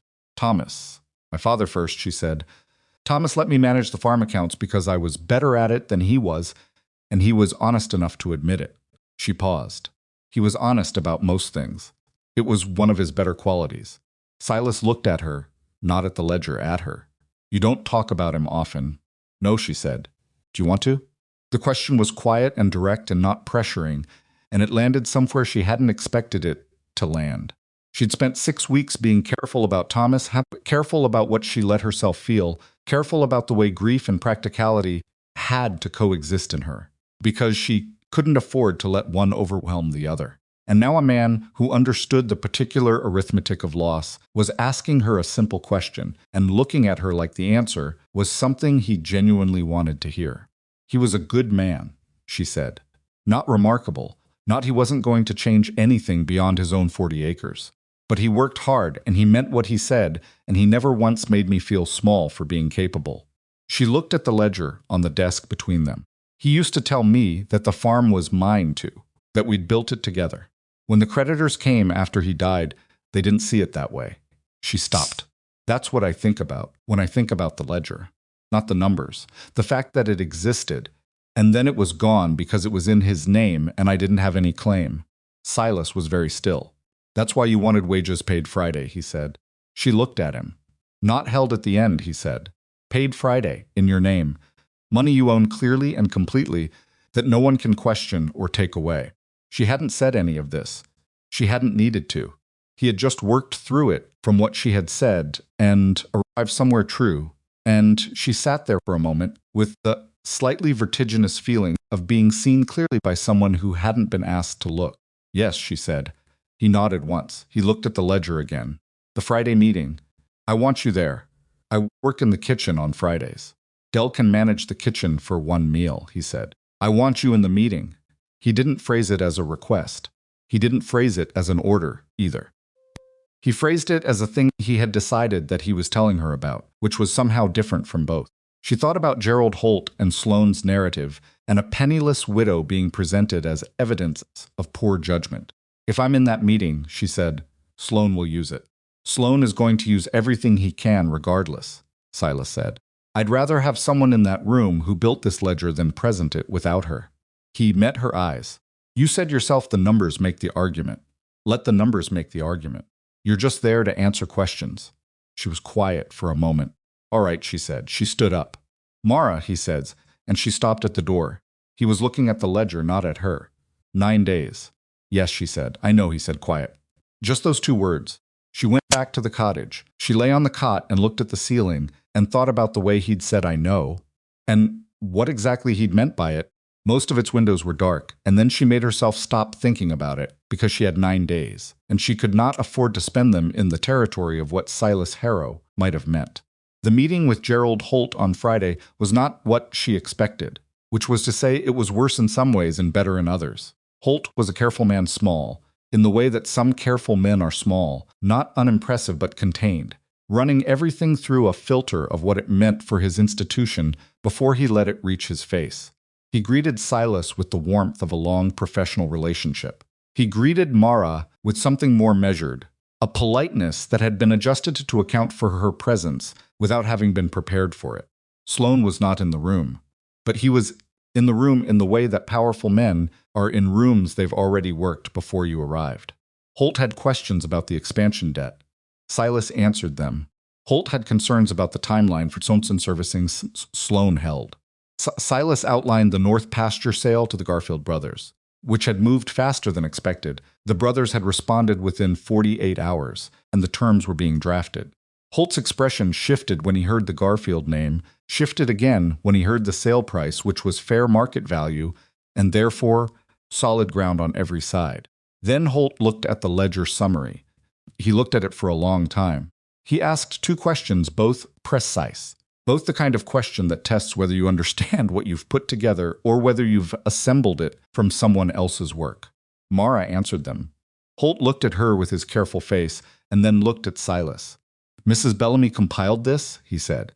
She manages the ranch accounts, Silas said, which was not technically what she'd been hired to do and was also entirely accurate. I'd understood she was the cook, Holt said. She's been indispensable in several capacities, Silas said, and his voice had the particular quality of a man saying something that is both professionally accurate and personally meant and is not going to explain the difference. Holt turned back to the ledger. He turned another page. He made a small sound that was not quite approval, but was in its vicinity. On the drive back to Red Hollow, Silas was quiet for the first several miles. Mara watched the land pass and let the quiet sit, because she'd learned that his silences were working silences, something was being processed, and pressing it was counterproductive. He's going to hold, Silas said finally. Holt, he's not going to call pressure on the notes. The ledger gave him a reason to stay patient, she said. The Garfield sale gave him a reason to stay patient, Silas said. The ledger showed him that someone is paying attention to this operation. He paused. There's a difference. She looked at him. He was watching the road with the expression of a man who has said something and is now waiting to see if the other person understood the full dimension of what he said. She understood it. She just didn't know what to do with it, which was the problem she'd been living with for weeks, 8 days.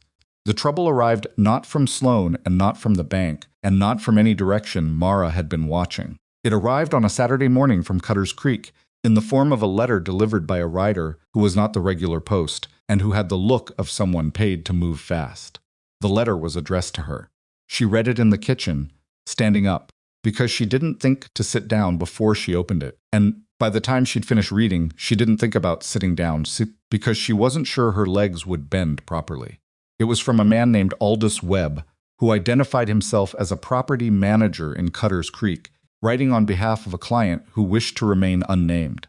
The letter stated that the 40-acre property previously belonging to the estate of Thomas Bellamy had been reassessed and that, upon review of certain accounts, it appeared that a portion of the outstanding debt had been incorrectly applied to the property. There might, the letter suggested, be a claim, a small one, nothing that would restore the farm, but enough to constitute a legal interest worth examining. She read it twice. She put it down on the kitchen table. She picked it up again. Thomas had borrowed against the farm. Twice she knew this.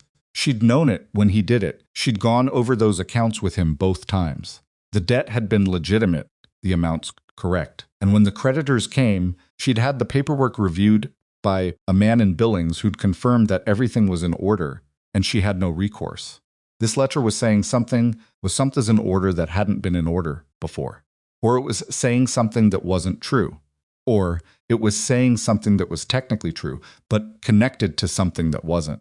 Or it was from Sloan. She stood in the kitchen and turned that last thought over. Victor Sloan looked at me across the yard and filed something away. A claim, even a small one, on her old property was worthless to her practically.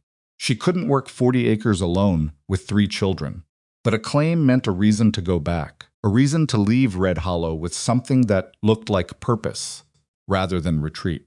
Most of its windows were dark, a reason that had nothing to do with Silas Harrow and what had been building in the space between them and what she was afraid to do about it. She thought, Sloan has done enough research to know what I came from. He knows about Thomas. He knows the farm. He's found a way to offer me an exit that will look like good news. She thought, but what if it's real? She thought about 8 days. She thought about Caleb and the roping, Nora and the horses, Eli on the porch with Silas's hand on his back. She folded the letter and put it in her apron pocket and made breakfast. She told no one. Not yet. She needed to think, and she needed to think without the shape of what she was feeling about, that leaving interfering with the thinking, because those were 2 different problems, and she'd always been better when she kept her problems in separate compartments. The problem was that the compartments were getting harder to maintain. The day the trouble she'd been bracing for finally landed was not Saturday or Sunday. It was Monday late afternoon, when a boy of about 14 rode hard up the Red Hollow Road and came into the yard with a look on his face that meant what fast riding always meant, which was that something had happened, and information was the thing that mattered most right now. He asked for Silas Harrow. Silas came out of the barn, the boy said. Mr. Sloane says to tell you the Garfield sale just fell through. He says he wants to know if you've changed your mind. The yard went quiet, the way yards go quiet when something has been said that changes the shape of things. Mara was at the kitchen window. She heard it clearly. She watched Silas look at the boy, look at the yard, look just briefly. So briefly she might have missed it if she hadn't been watching carefully at the cottage where she was standing.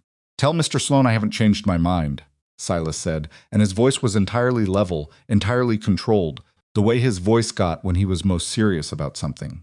Tell him I'll have different buyers on the north pasture within 2 weeks. The boy rode out. Silas stood in the yard. Mara went outside. She crossed the yard and stopped in front of him. What happened with the Garfields? Sloane happened, Silas said. The quiet anger again, the concentrated kind. He has a man on the Garfield brothers' bank board. They were told their operating loan might be reviewed unfavorably if they entered into agreements that complicated the basin's land consolidation. He said it flatly. The way you say things that are infuriating when you've already processed most of the infuriating part. The Garfields backed out this morning. They sent a letter. They're sorry. He's cutting off every exit, she said. Yes. He anticipated the North Pasture play. He's been anticipating this operation for years, Silas said. He knows it better than I've been giving him credit for. Most of its windows were dark. She thought about the letter in her apron pocket. She thought about Sloane watching her from across the yard and filing something away. She took the letter out and handed it to him without explaining it first, because explanations could come after, and right now she needed to see his face when he read it. He read it. He read it again. He looked at her. When did this arrive, he said. Saturday morning. You've had it for 2 days. I didn't know what it was, she said. I still don't know completely. But I think she stopped. She needed to say this straight. I think Sloane knows I'm a weakness for you. I don't. The word weakness sat wrong in her mouth and she pushed past it. I think he believes that if he gives me a reason to leave that looks like opportunity, I'll take it. And she stopped again. Silas's eyes were on her. Still. What did you think? He said quietly. When you read it, she looked at him. This was the moment. She understood for the careful, practical answer. The one about not knowing whether the claim was real, about needing to investigate, about the responsible management of limited information. She had that answer. It was ready. I thought about Caleb learning to rope, she said. And then I thought that was not a useful thing to be thinking about, and I made breakfast. Silas looked at her for a long time. The claim is probably fabricated, he said, or close enough to fabricated that pursuing it will cost more than it yields. I know, she said. If Sloane is paying someone to offer you an exit. I know that too, she said. He took a slow breath. He handed the letter back to her. His fingers were careful when he did it, careful not to touch her hand, the same care he'd been taking for weeks in the small physical spaces between them, the deliberate management of a man who was aware of what was there and had not decided what to do about it. What do you want to do, he said. The question was bigger than the letter. They both knew it was bigger than the letter. I want to find you different buyers for the North Pasture, she said. I want to finish what the ledger started. She stopped. 7 days. She looked at him. I want to stop pretending that 7 days is a plan, she said. Because it isn't.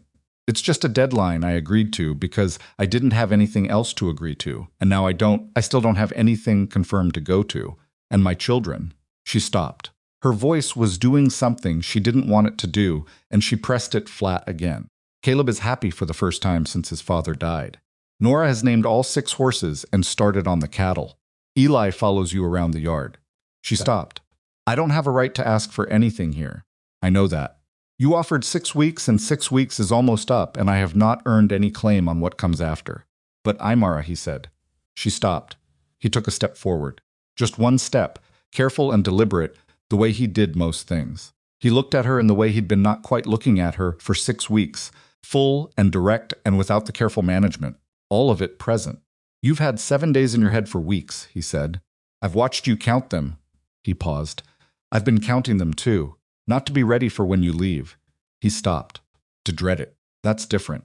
She looked at him. I don't know how to do this, he said.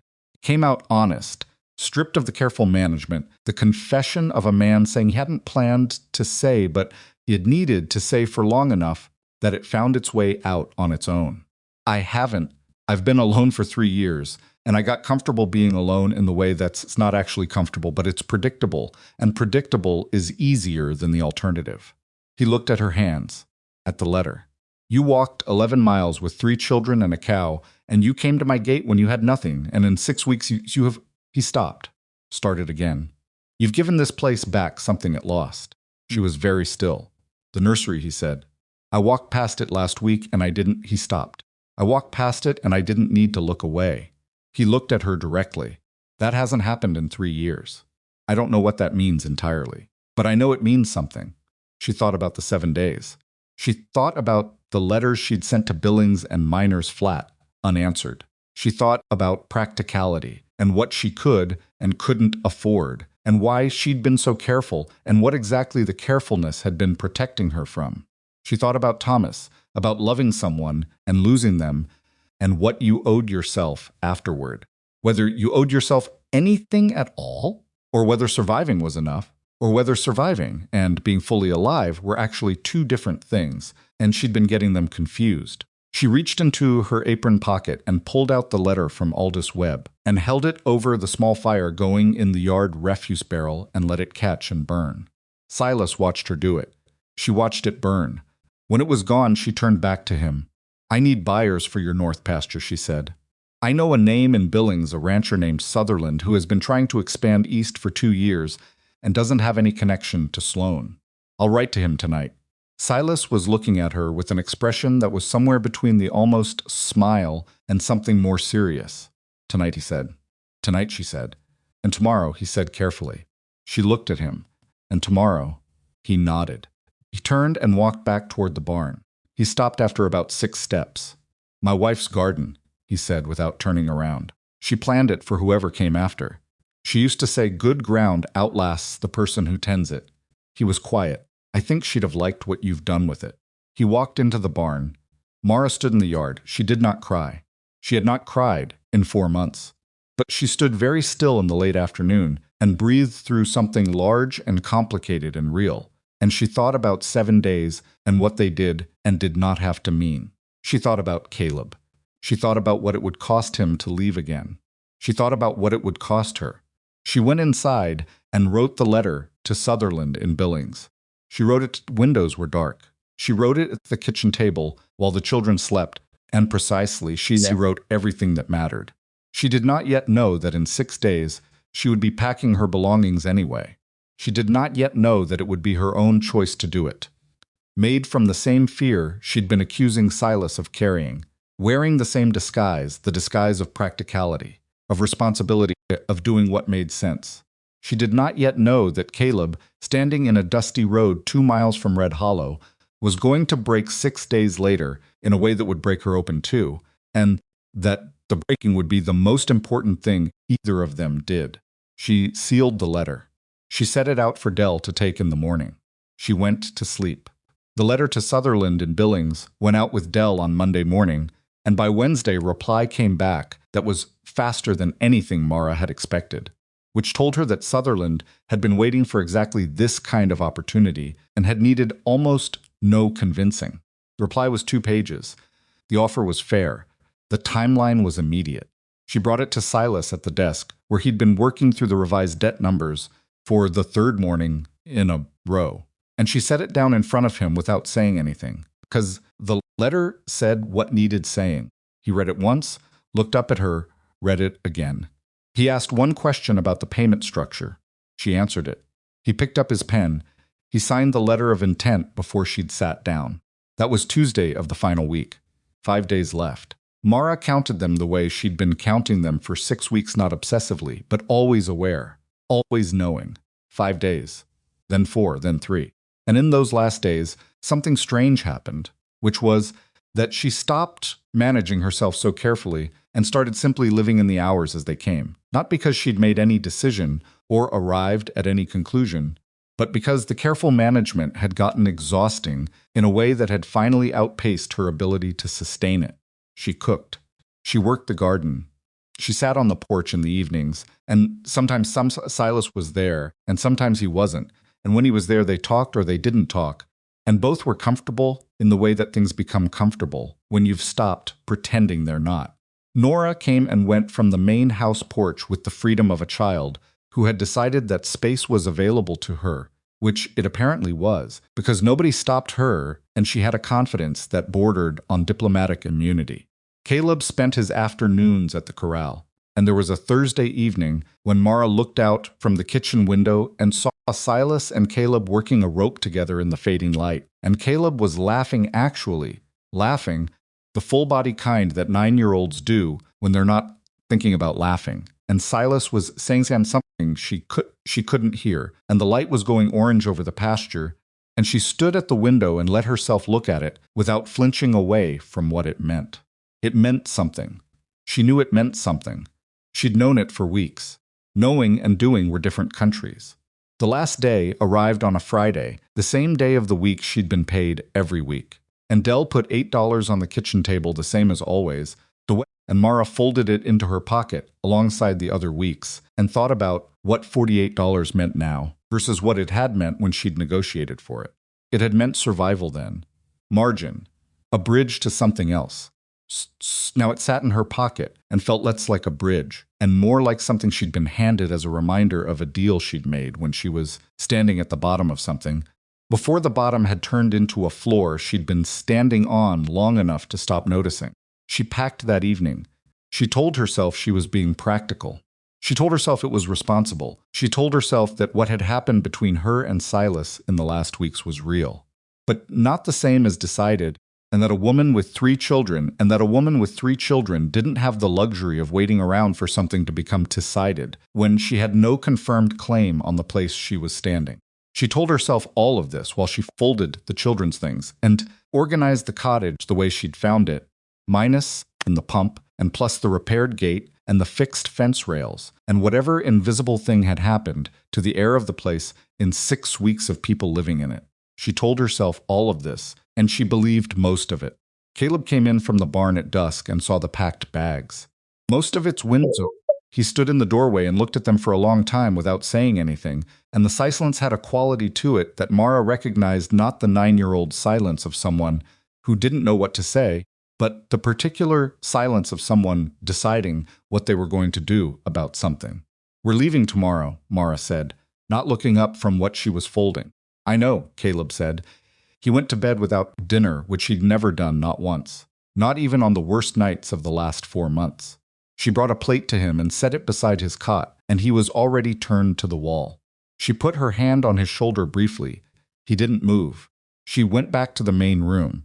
Nora was at the table, very deliberately not talking about the bags, which was Nora's version of protest. She registered everything and processed everything, and when she was unhappy about something, she became elaborately conversational about everything, except the thing she was unhappy about.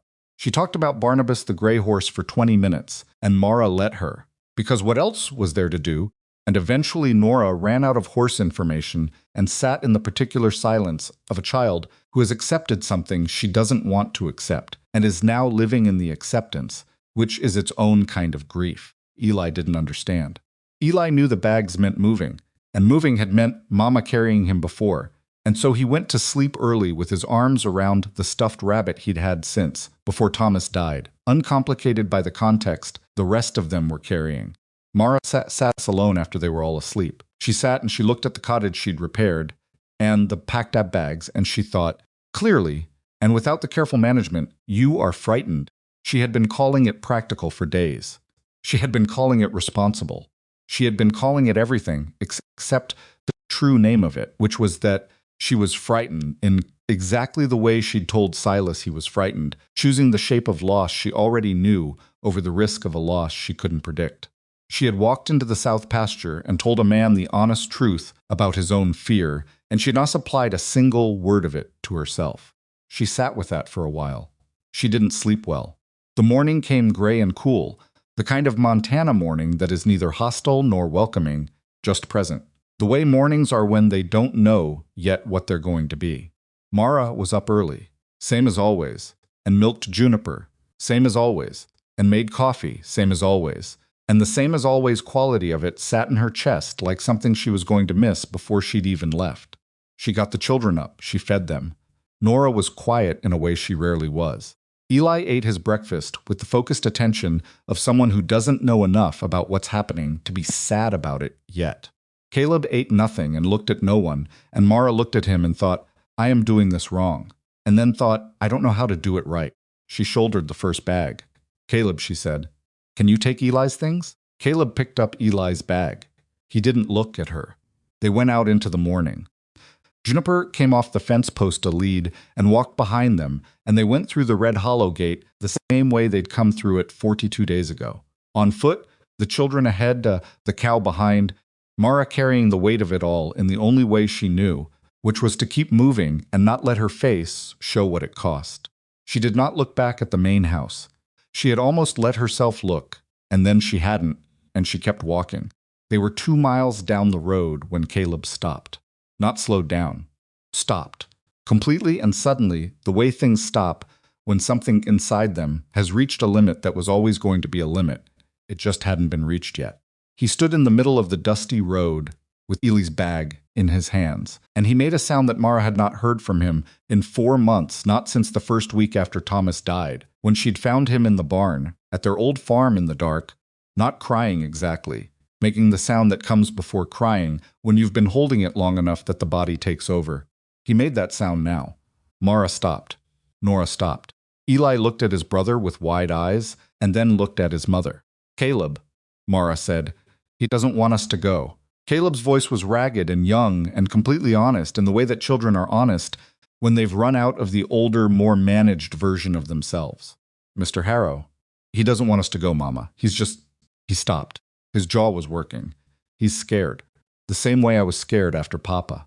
And you walked up to his fence and told him things that were true, and he listened to you, and he looked at her, and his eyes were wet, and his face was the face of a 9-year-old boy who has spent 4 months being older than he should have had to be. And now he was just a 9-year-old boy standing in a road. And you're doing the same thing he was doing. You're just leaving because staying is scary. The road was quiet. Mara looked at her son. She thought about the south pasture, the thoughts. She thought about what she'd said to Silas at the fence line, losing people doesn't surrender everything those people gave meaning to. She thought about the way she'd said it like she knew it, like she lived it. She thought about Thomas, about what Thomas would say if he could see her standing in this road with her bags. He'd have said, Mara, what are you doing? He'd have said it gently, because that was how he said most things. But he'd have said it. She looked at Caleb. You're right, she said. Caleb blinked. She had not said that to him that simply, that directly in longer than she could calculate. She'd been managing him for 4 months, being careful, what she admitted, carrying the practical face, protecting him from the uncertainty by pretending she was more certain than she was. And here he was, standing in a road, having figured it out anyway, the way children figure out everything, not from what you tell them, but from what you do. I know, she said. You're right.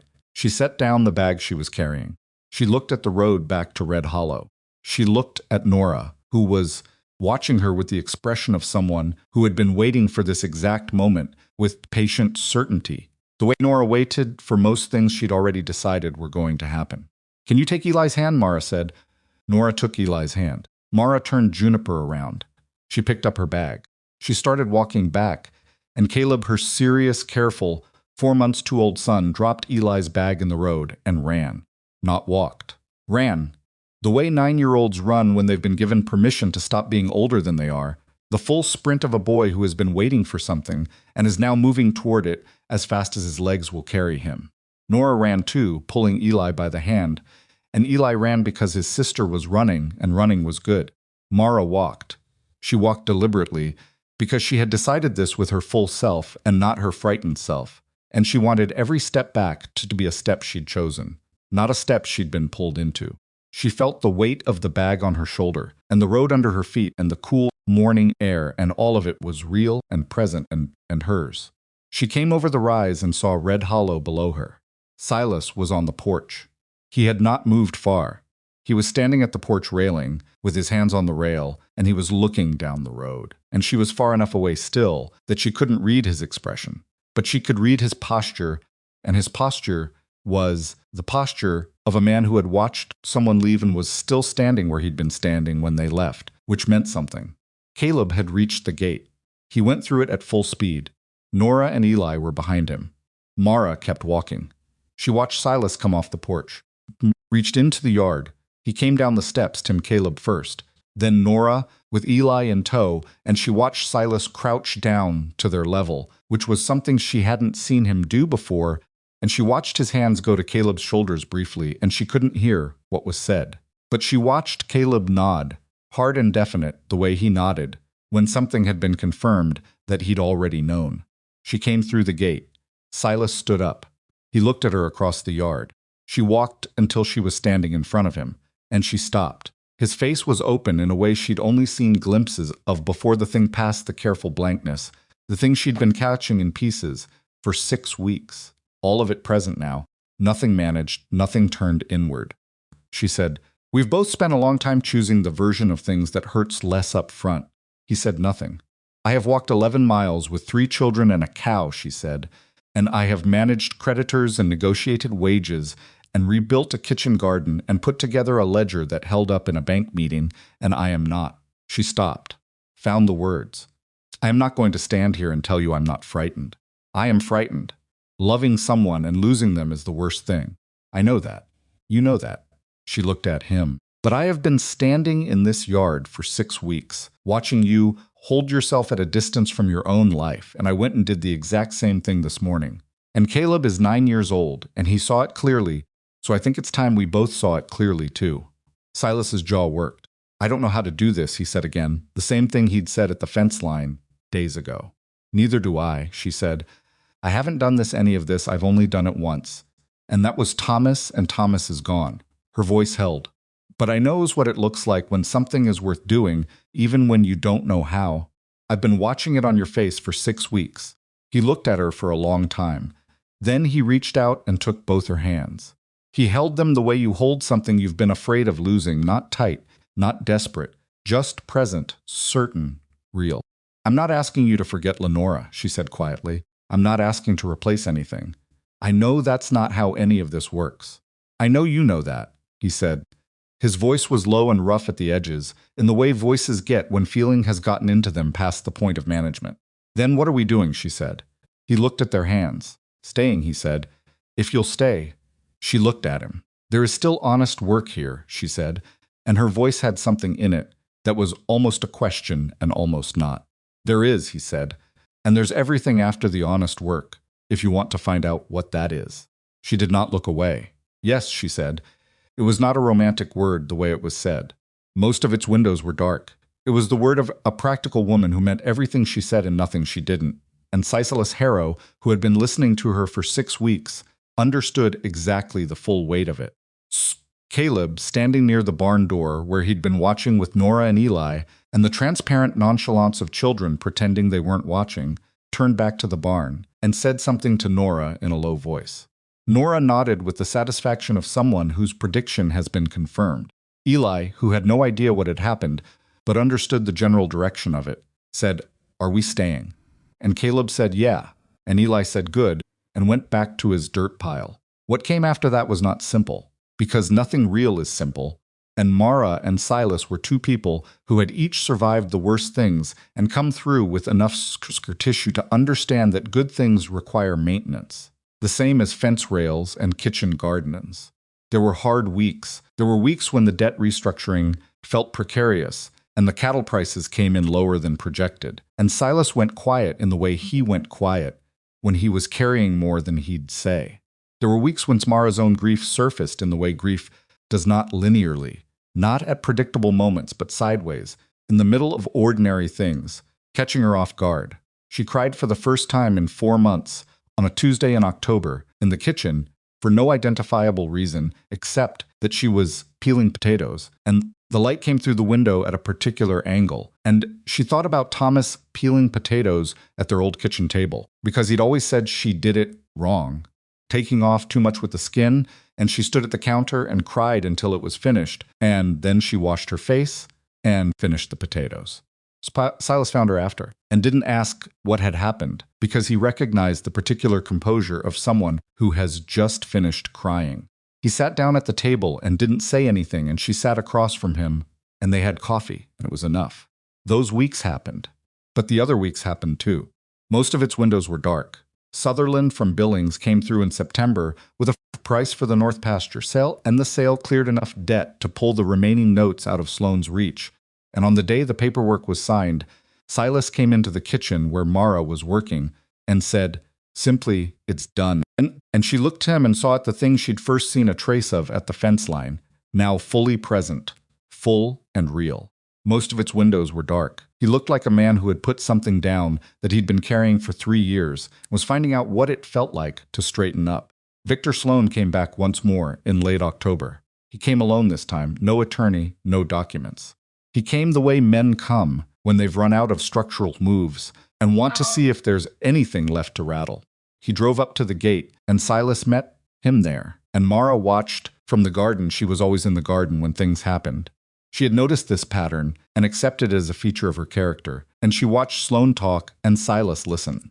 And Silas respond, and whatever Silas said was short enough that she could see Sloane's face change. Sloane looked across the yard, found her in the garden. She looked back at him. He got in his carriage and he left. She looked at Silas from across the yard. He looked at her. Something passed between them that required no words. Sloane didn't come back after that. Some people give up when they realize the soft place they found to push has hardened. Sloane was practical enough to be one of those people. It wasn't a defeat that made any noise. It was just an absence of carriage that stopped coming up the road, a name that stopped being mentioned. The basin noticed, the way small territories notice the shifting of power without always naming it. Dell told Mara one morning in November that word around the basin was that Sloane had turned his attention north, toward property in a different valley. He said it the way ranch hands say things they're pleased about, with the elaborate casualness of someone trying not to seem satisfied. She said good and kept cooking and thought that was probably the end of it, which it was. The ranch changed through autumn in ways that weren't dramatic, but were deep. The bunkhouse creaked well and started showing the particular loyalty of people who are fed and treated fairly and feel the difference between that and the alternative. Dell started showing up early without being asked. Prentice fixed the bunkhouse door hinge that had been wrong for years, for no reason except that it had finally become intolerable, and he was the kind of person who fixed things when they became intolerable. The kitchen garden was put to bed for winter with everything in it that it had come back to being the bean rows, the squash mounds, the green rows that Nora had taken personal ownership of and watered with a focus that bordered on ritualistic. Mara stood at its edge on the last day of October and looked at what it had become and thought about Lenora planning it and whether she'd have been satisfied with where it had ended up. She thought she might have been. Caleb by November was spending half his working hours in the barn and half watching Silas manage the cattle operation. And Silas had started explaining things to him without being asked, not in the deliberate way of someone teaching, but in the natural way of someone who has started thinking of a person as someone worth explaining things to, which is a different thing entirely. And Caleb understood the difference. He didn't say anything about it. He just listened and watched and filed things away with the same precision he applied to everything. His father's quality of attention in his father's son's face. Nora was, by common agreement among the ranch hands, the undisputed expert on every horse at Red Hollow. She had extended her surveying operation to the cattle and had given 13 of them names, seven of which Silas had started using himself without acknowledging that he'd adopted them, which Nora noticed and found deeply satisfying. Silas asked Mara to marry him on a Thursday in December. He did it without ceremony, which was exactly how she'd have wanted it done if she'd thought about how she'd want it done, which she had not allowed herself to do. They were at the kitchen table, with the ledger between them and the lamp low and the winter dark, outside the windows, and he looked up from a page and said, "I'd like you to stay. Not as an employee, not as I'd like you to stay as the person you are with your children, permanently, if you're willing." She looked at him. "That's not a proposal," she said. "It is," he said. "It's just not a decorated one." She thought about it for approximately 4 seconds. "Yes," she said, the same word she'd said in the yard in September, with the same full weight. He reached across the ledger and took her hand. Neither of them said anything else for a while. There wasn't anything else that needed saying. They told the children the next morning. Eli said, "Does that mean we live here forever?" And when Mara said yes, He said, "Good," with the same uncomplicated confidence he'd said it in September, and went to find his dirt pile, which had become a sophisticated earthwork over the months, and was his primary ongoing project. Snorra said, "I knew," with the satisfaction of someone whose intelligence has been confirmed by events. Caleb said nothing for a moment. He looked at Silas, and Silas looked at him, and something passed between them that was its own kind of conversation, the kind that happens when two people have already established the thing and are just now acknowledging that they both know it. Then Caleb said, "Otis says I should start on the Bay filly in spring." And Silas said, "Otis is right. We'll start in April." And that was that. They were married in the spring, just before the garden went back into full season. Mara bought the dress herself from the wages she had earned and saved, a blue one, practical in cut, but with enough care in the fabric to be what it was, which was a dress bought by a woman for a day that she had earned. She had not asked Silas to pay for it, and he had not offered because he understood her well enough by then to know that this was not a slight, but a statement that she was standing at this threshold as herself, with what she'd built and what she'd earned, not as someone who had been rescued. Nobody rescued anybody at Red Hollow. That was the thing that Otis said to Dell on the morning of the wedding, leaning against the barn door in the good-natured way of old men who have watched something come together and feel entitled to an opinion about it.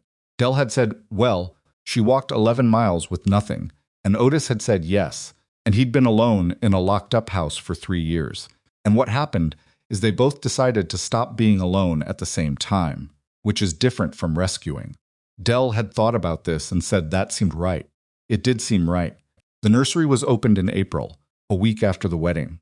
Silas did it himself, early in the morning before anyone else was up, and Mara heard him from the bedroom and lay still and let him have that time. She heard him in there for 20 minutes. She heard what might have been a chair moved, and then quiet, and then him walking back down the hall with the particular step of a man who has done something hard and is on the other side of it. When she came down, he was at the kitchen table with coffee. He looked at her when she came in, and she looked at him, and she sat down across from him, and he said, "I'd like to give the room to Eli." "Yes," she said. "I want to fix the horse," he said. "The wooden one. It needs work." "Eli will love it," she said. He looked at the coffee. "Henry would have been 4, he said. "Same age." He stopped. "I keep thinking they would have been friends." She reached across the table and took his hand. He held it. "I think so too," she said. He nodded. They sat there for a while in the quiet morning, holding that, both of them, because it was true and it was sad and it was also not the end of anything. It was the thing they carried alongside everything else, the weight that didn't go away, but that 2 people could hold more steadily than one. Silas spent 3 evenings fixing the wooden horse. He sanded it and refitted the joints and repainted the worn spots. And when he was done, he carried it into the room that had been closed for 3 years and set it on the floor. And Eli walked in for the first time and saw it and said, "Is that mine, 9?" And Silas said yes, and Eli got on it and wrote it with the complete present tense commitment of a 4-year-old, no weight of context, no history, just a boy on a horse in a room that was his now. Silas watched from the doorway. Mara stood beside him. She put her hand in his. He didn't look away from the room for a long time.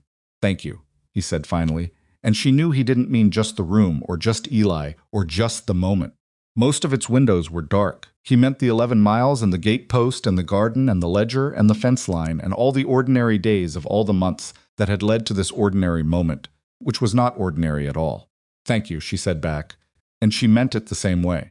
The ranch settled into itself through the seasons in the way that good places settle, not perfectly, not without friction, not without the ordinary difficulties of people who have sharp edges learning to live alongside each other without drawing blood. There were arguments. Mara had a temper she managed but couldn't entirely conceal, and Silas had a stubbornness that he came by honestly and wasn't going to apologize for, and they butted against these things in each other and figured out slowly how to navigate them. Caleb grew into the ranch the way young people grow into places that fit them not all at once, but visibly, year by year. By his second spring, he could rope as well as most of the hands and better than some of them, and Otis told Silas House privately that the boy had a feel for cattle management. That was the kind of thing you couldn't teach. It either was there or it wasn't. Nora's garden, she had fully claimed Lenora's garden as hers now, in the way that children claim things they love, completely and without self-consciousness, came into its proper season that first summer and fed the ranch through autumn with more than they needed, which meant Mara started sending portions to the house crew families in town, which was the kind of thing that makes a ranch into more than a business. And both of them knew it. Juniper spent her days in the shade of the cottonwoods near the river, in the good grass, with absolutely nothing required of her. She had earned this. She had walked 11 miles and given milk to 4 hungry people and navigated a change of circumstances with the equanimity of an animal that has a large spirit in an unhurried body, and now she stood in the shade and was exactly what she was, which was enough. One evening in the second autumn, late after the children were in bed and the ranch was quiet and the lamp was low on the kitchen table, Silas said, "Do you remember what you said when you first came through the gate?" Mara thought. "I said I could cook, and I could manage accounts, and I could work longer hours than any man you employed." "You said you could work longer hours because you didn't have the option of stopping," he said. "Yes," she said. He looked at her across the table. "Do you still feel that way?" She thought about it, honestly, which was the only way she thought about things. She thought about the morning routine and the kitchen and the accounts and the garden and the children and, all of it, the full weight of a life that was real and present and hers. "I still work hard," she said, "but it's different now." "How?" he said. She thought about the right word for what it was. Before, she said, "I work because stopping wasn't an option. Now I work because this is mine too. Because I'm here and I want it to grow." She looked at him. "That's a different thing."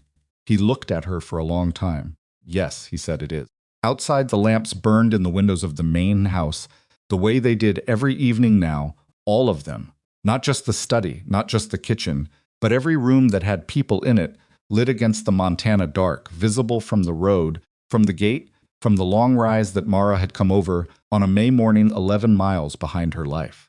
The richest man in Paradise Basin had built an empire because grief had needed somewhere to go. The penniless widow who walked into his gate had built a bridge out of $8 a week and a stubborn old cow. Neither of them had rescued the other. What they had done was simpler and harder and more lasting than rescue.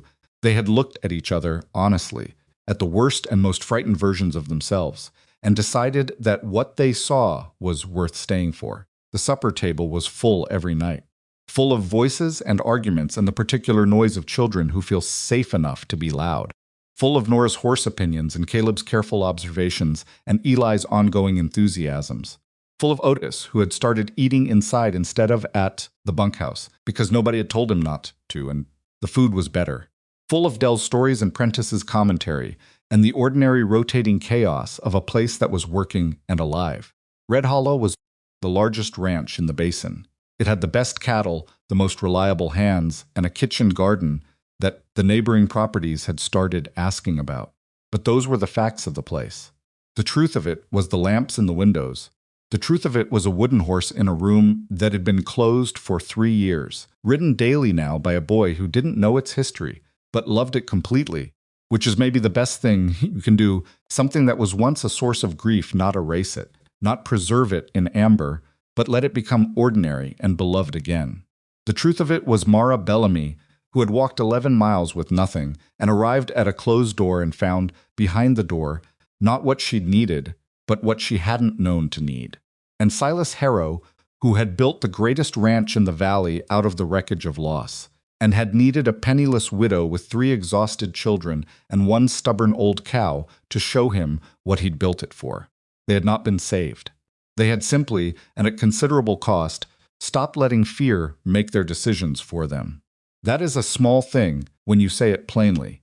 It is the hardest thing in the world when you try to do it. They did it. And every evening the lamps burned across the windows of the once dark house, warm against the dark, visible for miles.